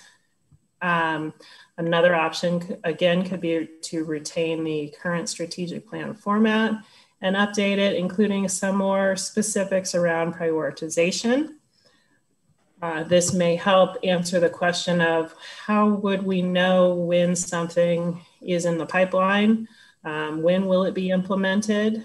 We do try and provide an update, a status update of implementation status each year, but again, this prioritization added at the council level would basically be specific direction in terms of your priorities and what you would like to see accomplished first. I should also underscore that given the uncertainties of local government, while every effort would be attempted to adhere to a prioritization schedule, there are just some things that are out of our control. So we would need some inherent flexibility there. And third, another option, just as I was pondering other city examples, I saw something much more general in nature where a council adopted a collection of goals, current and relevant to the city, and then provided some flexibility to adapt over time to identify objectives under those goals. And I should also note that our advisory bodies to the City Council do aim to incorporate city strategic plan goals and objectives into their work plans to further those initiatives. So the path and direction that the City Council may take in terms of what process you'd like to see initiated for your next strategic plan inherently will have some overlap with the work plans of the advisory bodies to the City Council. Happy to answer any questions you have and ultimately receive direction from the council on your preferred process. Thank you, City Manager. So go ahead, any questions?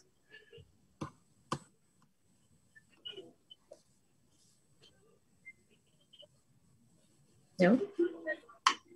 All right. I guess Vice Mayor Jordan, go ahead. I'll ask an open-ended question. The staff find that the strategic plan as it's been formulated over the last few years more or less helpful, more or less difficult to put together, work with, use as a guide?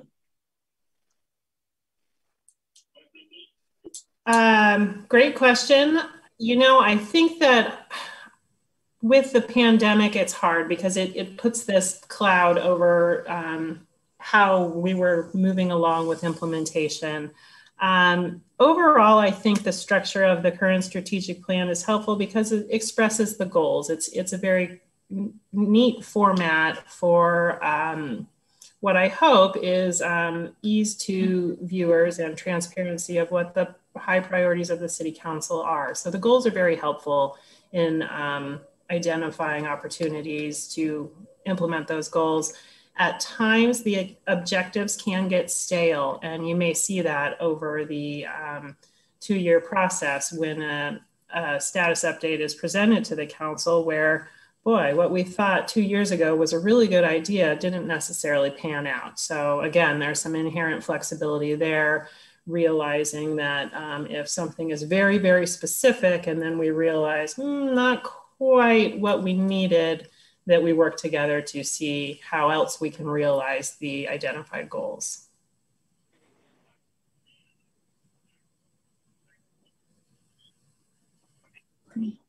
Thank you. Anyone else? All right. Well, maybe a question for the two council members who've been through this. Curious about your prior experience. I mean, I guess it'll come out shortly, but. I think I would say that I remember the days we didn't do this, and it became very disjointed because good ideas come up all the time. So council was sort of always chasing down a rabbit hole because somebody would have a great idea, so we'll do that. And then there's another great idea, so we'll do that. Well, what happened to the first idea? So it was a little scattershot. It also didn't seem to be tied to any, well, there wasn't anything, so there was no tying to it. And the advisory bodies could possibly be going down a third rabbit hole because they had a really good idea and didn't ever talk to council as a whole to say, what do you think about this? So I think the idea of having a strategic plan, and it is flexible enough that you can go down a little different path, but you don't get too far off. And having the advisory bodies sort of under that umbrella. And then we have the budget, and then we have the CIP, all of which kind of come together as sort of one general, I don't want to say general plan, we have that too, sort of an overarching process of going forward. So we're not going off in 5 different directions. Does that help? Yeah, I agree with all of that. I like this format, basically. The issue that I struggle with is sort of what is core and what is a strategic objective.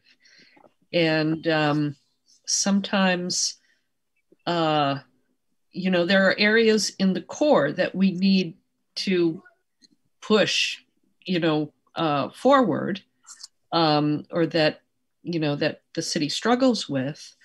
And it feels like those things should be, and I see, you know, in a number of places they are, but I think it might be valuable to have more of an understanding, maybe more of a staff to board or staff to council understanding of what the staff perspective is on those issues, as opposed to the council as part of the base for developing the strategic plan, that we should know what in the staff's perspective is core that needs more work, and that we prioritize what is core over things that may be more exciting and, you know, get people very interested in things that we can add, but that are not,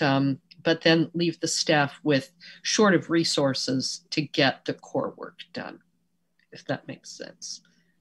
So I would like to stick with something very similar to this, but maybe in the run-up to it, ask the staff for more on that, more of a, like a self-evaluation as a staff.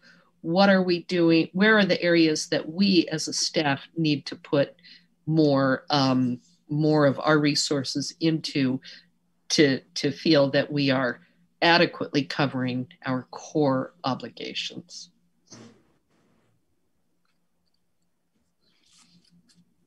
You know, one thing that I would like to see is in our reporting, getting reports from staff is kind of like, you know, where we were, where we're at now, and kind of like, you know, just more in detail as far as like the timelines in place to move things forward.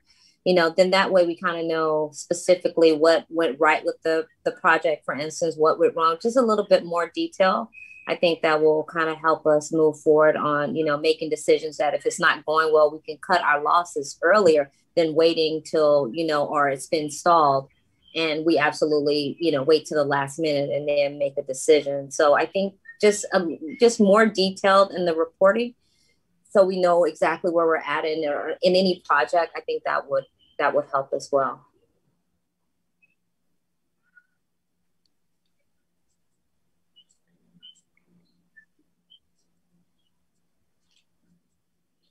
Anyone else? All right, thank you, City Manager, for your report. Oh, sorry, Vice Mayor. Go ahead. Sorry about that. I'm trying to get better with that. I apologize.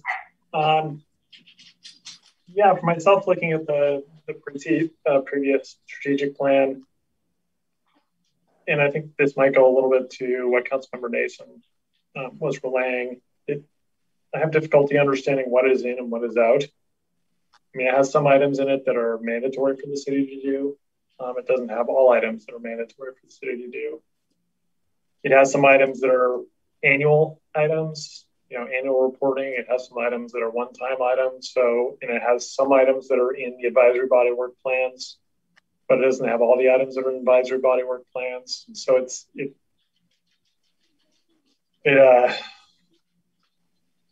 seems disordered to me in that regard. Our advisory bodies have work plans, and so that should really be, which I think when the strategic planning process started, I don't think there was a requirement for advisory bodies to have work plans. I think that came in second, but somebody with deeper history would be able to confirm or deny that. And so in that sense, I look at the advisory body work plans as, in essence, a strategic work plan for those areas that the body has jurisdiction over. So I don't know that there's that much value in reiterating those in the council's strategic plan, some of them, but not all of them. My preference would be to use those work plans as that component of the strategic plan, and either have on the council strategic plan just the broad themes without specific items, or if there are to be specific items, it would be specific items that are not in one of the advisory body work plans. So there isn't this sort of, you know, kind of partial but not complete overlap. So I guess I'm more in support of going to a smaller, more trim work plan. And if we do keep the work plan in its current format with as many items as it has, I think it's critical to prioritize, because right now there's no priority. And so I know I worked years to get the sidewalk maintenance improvements into the strategic work plan. I believe it was added in the 2013-14 fiscal strategic plan. And I thought as a member of the public, great, I'm done, it's going to happen. And then nothing happened. And so I realized, oh, it's not enough to get it in the strategic plan. I have to keep on pushing, just keep pushing. And so then it was so I pushed, and it was reiterated in the 2015-16 work plan. And then in that 2-year period, something happened. But so I don't think it serves the council, staff, or the public to have a big pile of items without any order to them, because it doesn't indicate what is actually going to get done first, second, and third. Thank you, Vice Mayor Jordan. All right, anything? Yeah, Go ahead, Councilmember. I kind of have a different thought about prioritizing. I mean, I understand what you're saying, but because sometimes I think we lose opportunities if we prioritize too tightly. So, because sometimes you can get something done, sort of low-hanging fruit, get it done and move on, even though it's not a high priority item. As you're working on the priority item, we also have a lot of different people working on things. And so what we want Public Works to prioritize is not the same as we want, say, the fire department to prioritize. So we need to kind of think that piece through a little bit. And I guess having, like, now that we've lived through this COVID situation, that the idea of flexibility is so important. And I know COVID was hopefully a once in 100-year thing, but there'll be other crises. And we need to make sure we build in enough flexibility that we don't feel really frustrated we didn't do anything. Vice Mayor Jordan? Yeah, thank you. I think that's a great point about departments. And that's something, if I'm not mistaken, the strategic plan doesn't have in it inherently, which is which department is the lead. I think if a strategic plan had that listed, it would help. It would be a tool through which the council could understand if it is coming up with a balanced list of potential items for the next 2 years, or if it's kind of, all loaded onto one department and not much onto another. Which I think could be helpful with managing the workflow and setting out a realistic workflow.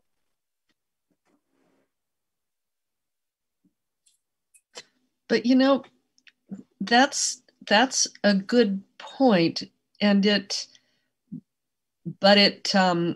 kind of goes to the difficulty, the sort of question of what is this really? I see the strategic plan as the framework through which the council communicates to the staff, and I see the committee work as being feeding into what the council, and it's part of an iterative process between the council and the committees, what the council is going to take into account in giving direction to the staff to move forward with one project or another. My concern about doing it by department is the assumptions that we make in doing that. And an example would be, I think that often in public works, particularly, we tend to run up against capacity limitations. The public work, and we've beefed up, and I want to give a little shout out to Nicole on this, that we have beefed up public works, and we may need to beef it up more in the future. We don't know. But if we do it by department, I'm just concerned that we're not necessarily communicating the strength of our commitment to getting certain things done that might fall in that department, as opposed to another department that may not even be mentioned. And this also ties in with our budget discussions. We need a strategic plan that can, over the long run, I'd love to see the city have a strategic plan that is supported by its budgeting. And if we need to budget more funding for public works in order to achieve the strategic plan, I'd like to see a process that surfaces that kind of need. if that makes sense, as opposed to a process that assumes that certain resources are available and we're just deciding what the priorities are with respect to the available resources in a given department. That makes sense to me. Yeah. Maybe to facilitate a thought experiment. So the option of strategic plan that I'm intrigued with would stop short of having what's called work plan items. In the current one, it would have, I guess, is it goals and objectives, or objectives and goals? I can't remember which is which. But it would be thematic. So one theme could be improve Albany's tax equity. And then how that is done is left to creativity, is left to various advisory bodies, is left to staff, but it is, so we're setting sort of the broad goal without getting into the details overly at this point. Well, I don't know. I mean, okay, let's look at some examples.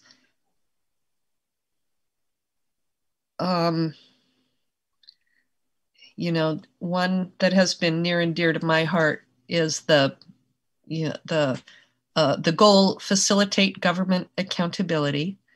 The objective is sound and transparent management of city financial resources. The first work plan item is produce accurate, comprehensive annual financial reports audited to the council and submitted to required agencies by December 31st of each year. If we just left it at facilitate government accountability and said sound and transparent management of city financial resources, and then we would say that the new finance committee should come up with the work plan items. I just don't, it just seems, that seems much too general to me. To me, the committees are advising us, and we're the elected officials who, you know, the buck stops here kind of thing. It sounds like that type of structure would have the committees giving direction to the staff, or would risk that. We were not. Or giving direction to the council. Pardon? Or giving direction to the council. Yeah. It should come from the council. Well, I would see it as the advisory bodies propose a draft work plan under that theme, and then the council could rework and add items to that work plan. So we don't have this partial redundancy between the two. Because there are items in our strategic plan that don't make it into the relevant body's work plan, and there's items in the relevant body's work plan that don't make it into the strategic plan. So it's kind of a mishmash the way it is now.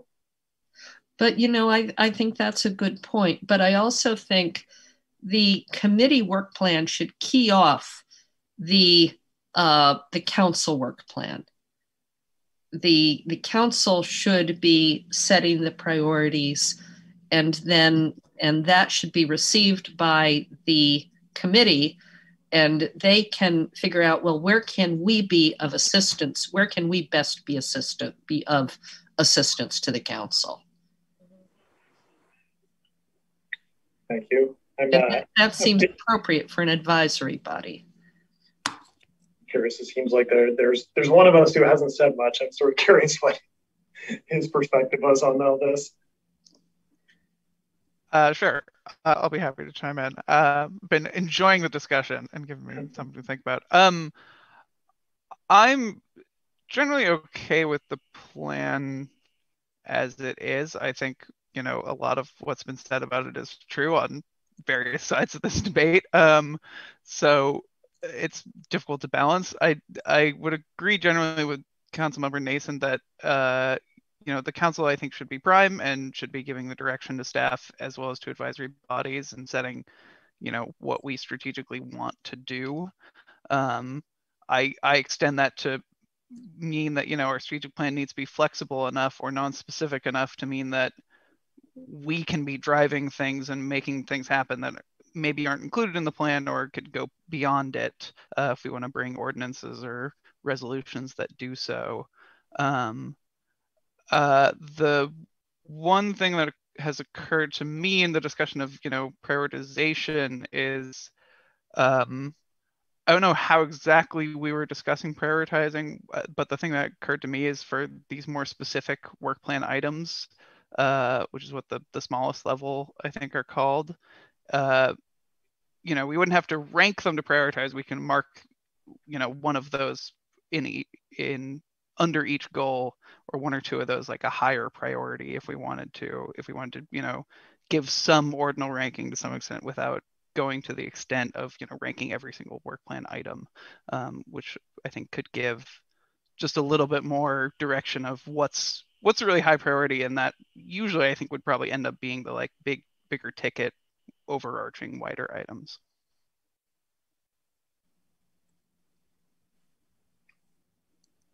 Thank you. I was also going to say, we went straight from questions into our discussion of this, so I wanted to make sure that we gave time for public comment on this item. Great. Thank you, Councilmember Tiedemann. Looks like there's no public comment, but I'll wait a few seconds. Okay, I'll bring it back to the council. Did we want to wrap this up, or were there any more comments? Well, Vice Mayor Jordan? Go ahead, and then Councilmember McCoy. Go ahead, Vice Mayor Jordan. I'll just say thank you for the conversation, and I'm happy to go with the sense of the council, which clearly seems to be to continue with some minor modifications with the format as it exists, if I understand. So thank you very much. Thank you. Councilmember McCoy. That's basically what I was going to say. It sounds like sort of the sense of the council is to keep what we have. And as we go through the process, we may make some tweaks that'll make it a little bit different. But for now, I think this is a good format. All right.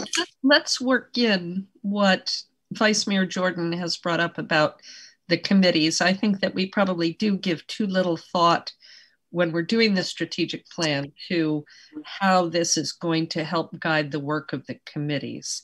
And it's a really good thought to bring that in more to the fore as we're doing our strategic planning to make better use of the advisory committees. All right. Thank you so much, Councilmember Nason. Vice Mayor Jordan. I may just offer in that regard, I believe, unless I'm mistaken, at least some, if not most, or all of the advisory bodies are formulating their work plans. So, in part owing to perhaps the majority of us being new to this body, of a necessity, they're going to move ahead probably of our finishing our strategic plan. So, I guess unlike years past. Okay. That's why we have flexibility on all sides.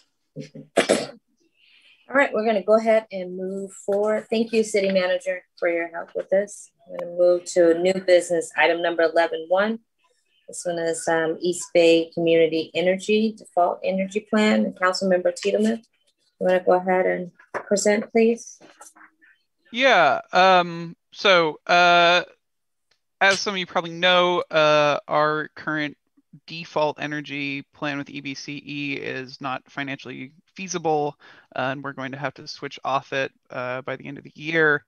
That means that Albany, as well as Hayward and Pleasanton, which are the other cities that are on the default energy plan we are on, which is the most sustainable one, will need to choose a new energy plan by the end of the year. Given the very technical, difficult nature of this process, as well as the need for this to go through the Climate Action Committee, as well as through EBCE, I would enjoy some assistance shepherding this through the process and going through all the details on a subcommittee.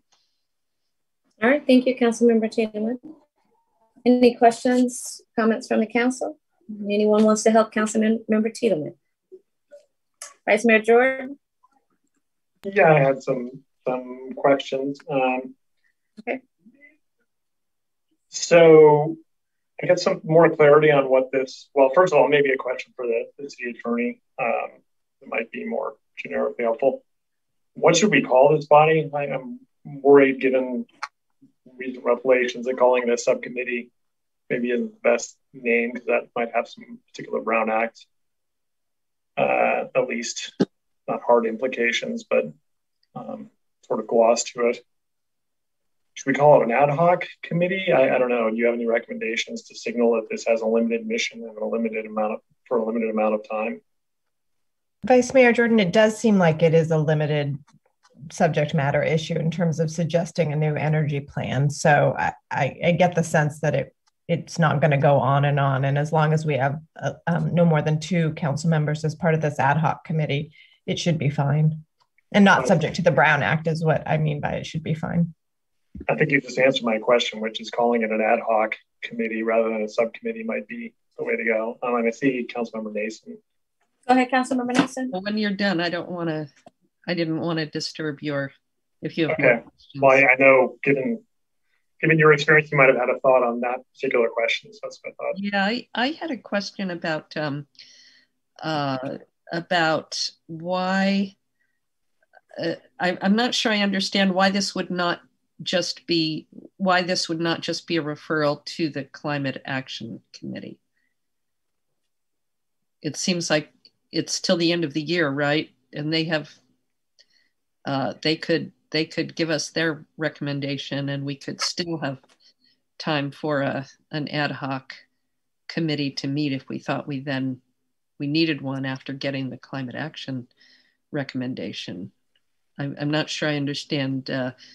Doing them both at once might be contrary to how we've handled interaction between the council and the committees. We try to let the committees, give the committees some independence. And this seems, I just don't quite understand how it would work. So my thought on this was that I don't think this is quite ready to go to the Climate Action Committee, seeing as it's not clear what our choices are, in that we can default to one of the other existing plans, but we also have the option to work with EBCE staff to try and develop a new plan, which is something that will happen at the EBCE Board of Directors level.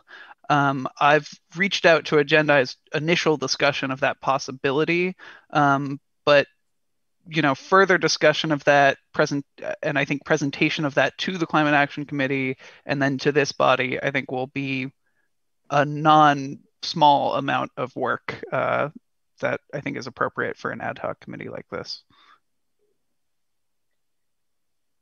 Councilmember McQuaid, go ahead. I'm sorry, you said Hayward and Pleasanton are the other 2 cities? No. Yes. Now, Mala, be patient with me.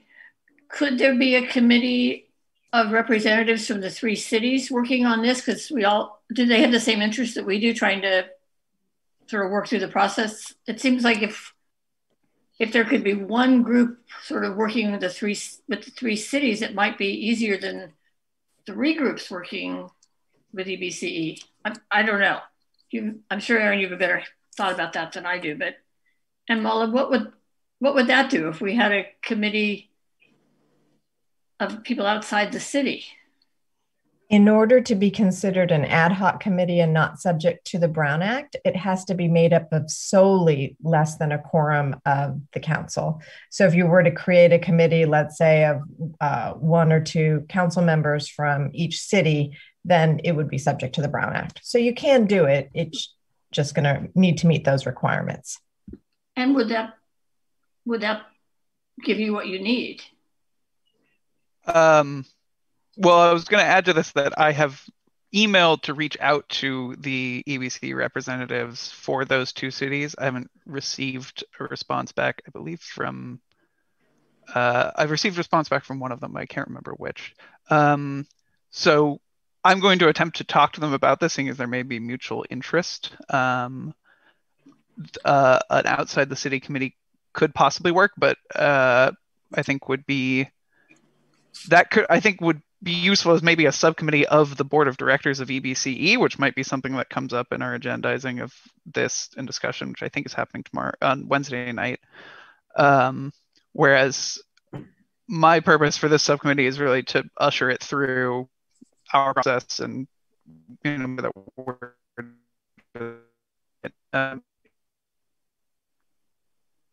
uh-oh. We'll never know. Okay. There he is. Councilmember Tiedemann, did I cut myself off? No, I just did I drop out? You did. Yeah. So my thinking is to use the subcommittee or ad hoc committee to really delve into this on the Albany side of things, and use the board of directors level to talk about this. Side.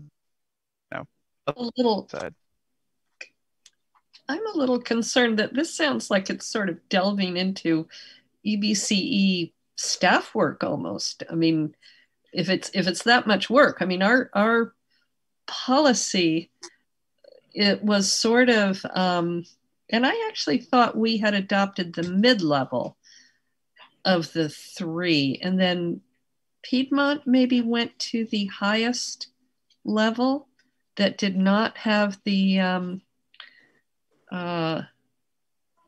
I don't know. I'd have to go back and refresh myself. But is that, I saw you indicating, Vice Mayor Jordan, that was your understanding. So we went with the mid-level, and we're now potentially being faced with going to a higher level or a lower level. And you're going to advocate on behalf of those cities that did go with the mid-level, that a mid-level be offered. But it seems to me it would be more of a staff function to figure out exactly what that mid-level would look like. But you want to actually develop it. I don't want to develop it. So as I said, a development of any new option would happen at the EBC staff level, and that's a thing that a board of directors member can request. I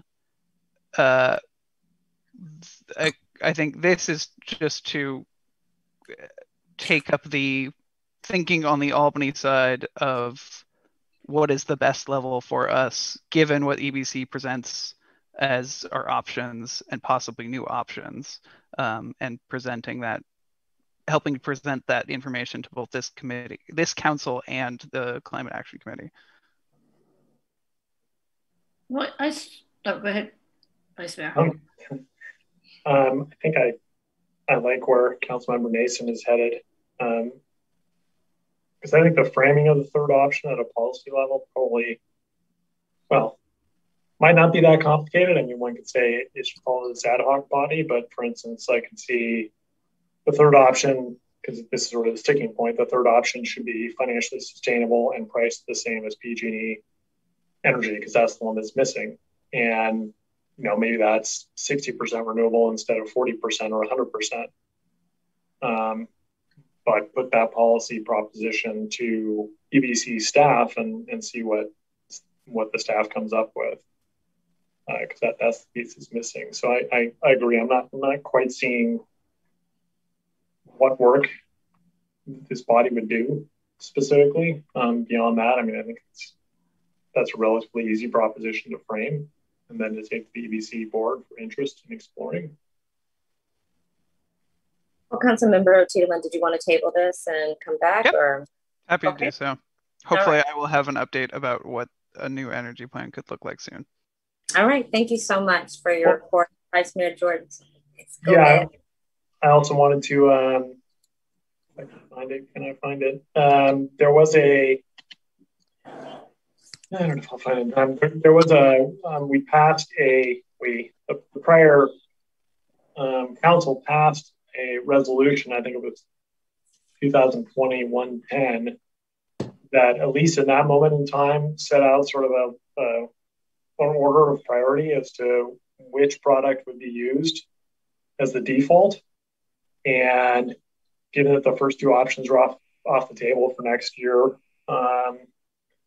is Bright Choice, Brilliant 100, and then essentially Brilliant 100 with higher nuclear allocation. The third option was that residential that is not enrolled in CARE, FERA, or medical baseline would go to Renewable 100, and commercial would go to Bright Choice.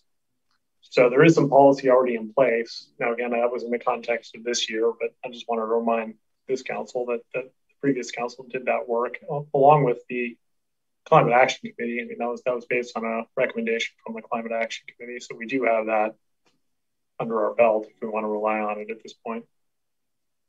And thank you, Vice Mayor. Just want to consider going to the higher level. I mean, people, it's optional. It's an opt-out situation. So I'm not so worried that we're imposing a hardship when people have the ability to opt out. Anyway, that's good. Thank you. Thank you, Councilmember Nason, Vice Mayor Jordan, and thank you, Councilmember Tiedemann, for bringing this to the council for review. So we look forward to hearing from you soon. All right, we'll go ahead to item number 12. This is a council subcommittee reports. Any meetings and events, and I'll go around the room. We'll start with Councilmember McQuaid. Go ahead, please. Thank you. Last week, I attended the National League of Cities Congressional City Summit.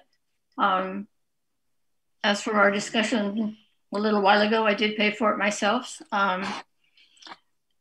It was a really interesting several days of hearing from our federal people. I think the highlight was Vice President Harris speaking. That was pretty exciting. I've also been to several Everyone Home meetings. We did have a housing authority meeting, and I've attended a lot of webinars, including the first session of the Institute for Local Government Public Safety Reform and Innovation Series and their Leading Local webinar. And that's it for me for now. All right, thank you, Councilmember McQuaid. Councilmember Nason? Yeah, let's see. I think I already reported on my, at our last meeting on the Transportation Committee. And I have also done a number of webinars, including one on the rescue plan, which we'll be hearing a lot more about. And I think that's everything. Thank you. Okay. Thank you, Councilmember Nason. Councilmember Tiedemann? Nothing to report. Vice Mayor Jordan? Thank you, Councilmember Tiedemann. Yes, the last 2 weeks I've attended the Programs and Administration Committee of Stop Waste, and it reviewed a financial report, budget update. It's in a quite strong position, which is, I'd say, good and bad. Part of the reason it's in a strong position is because most of it's, about 90% of its funding is generated by tipping fees at the landfill, and the amount of waste that's going to landfill has increased against expectation. It does have an incredible amount of reserves, which it explained as being due to recognizing that its inherent mission is to make itself obsolete. And so I wanted to have reserves for such time when the amount of waste going to landfills is decreasing, so it can keep its activities going to really close that out. I also attended, I volunteered for the Alameda County Mosquito Abatement District Finance Committee, and it likewise is an incredibly strong financial position as an agency. I won't go into that further, but has strong reserves and has made large contributions to voluntary contributions or optional contributions to pension fund last year, as well as, again, it will do so again to some extent this year.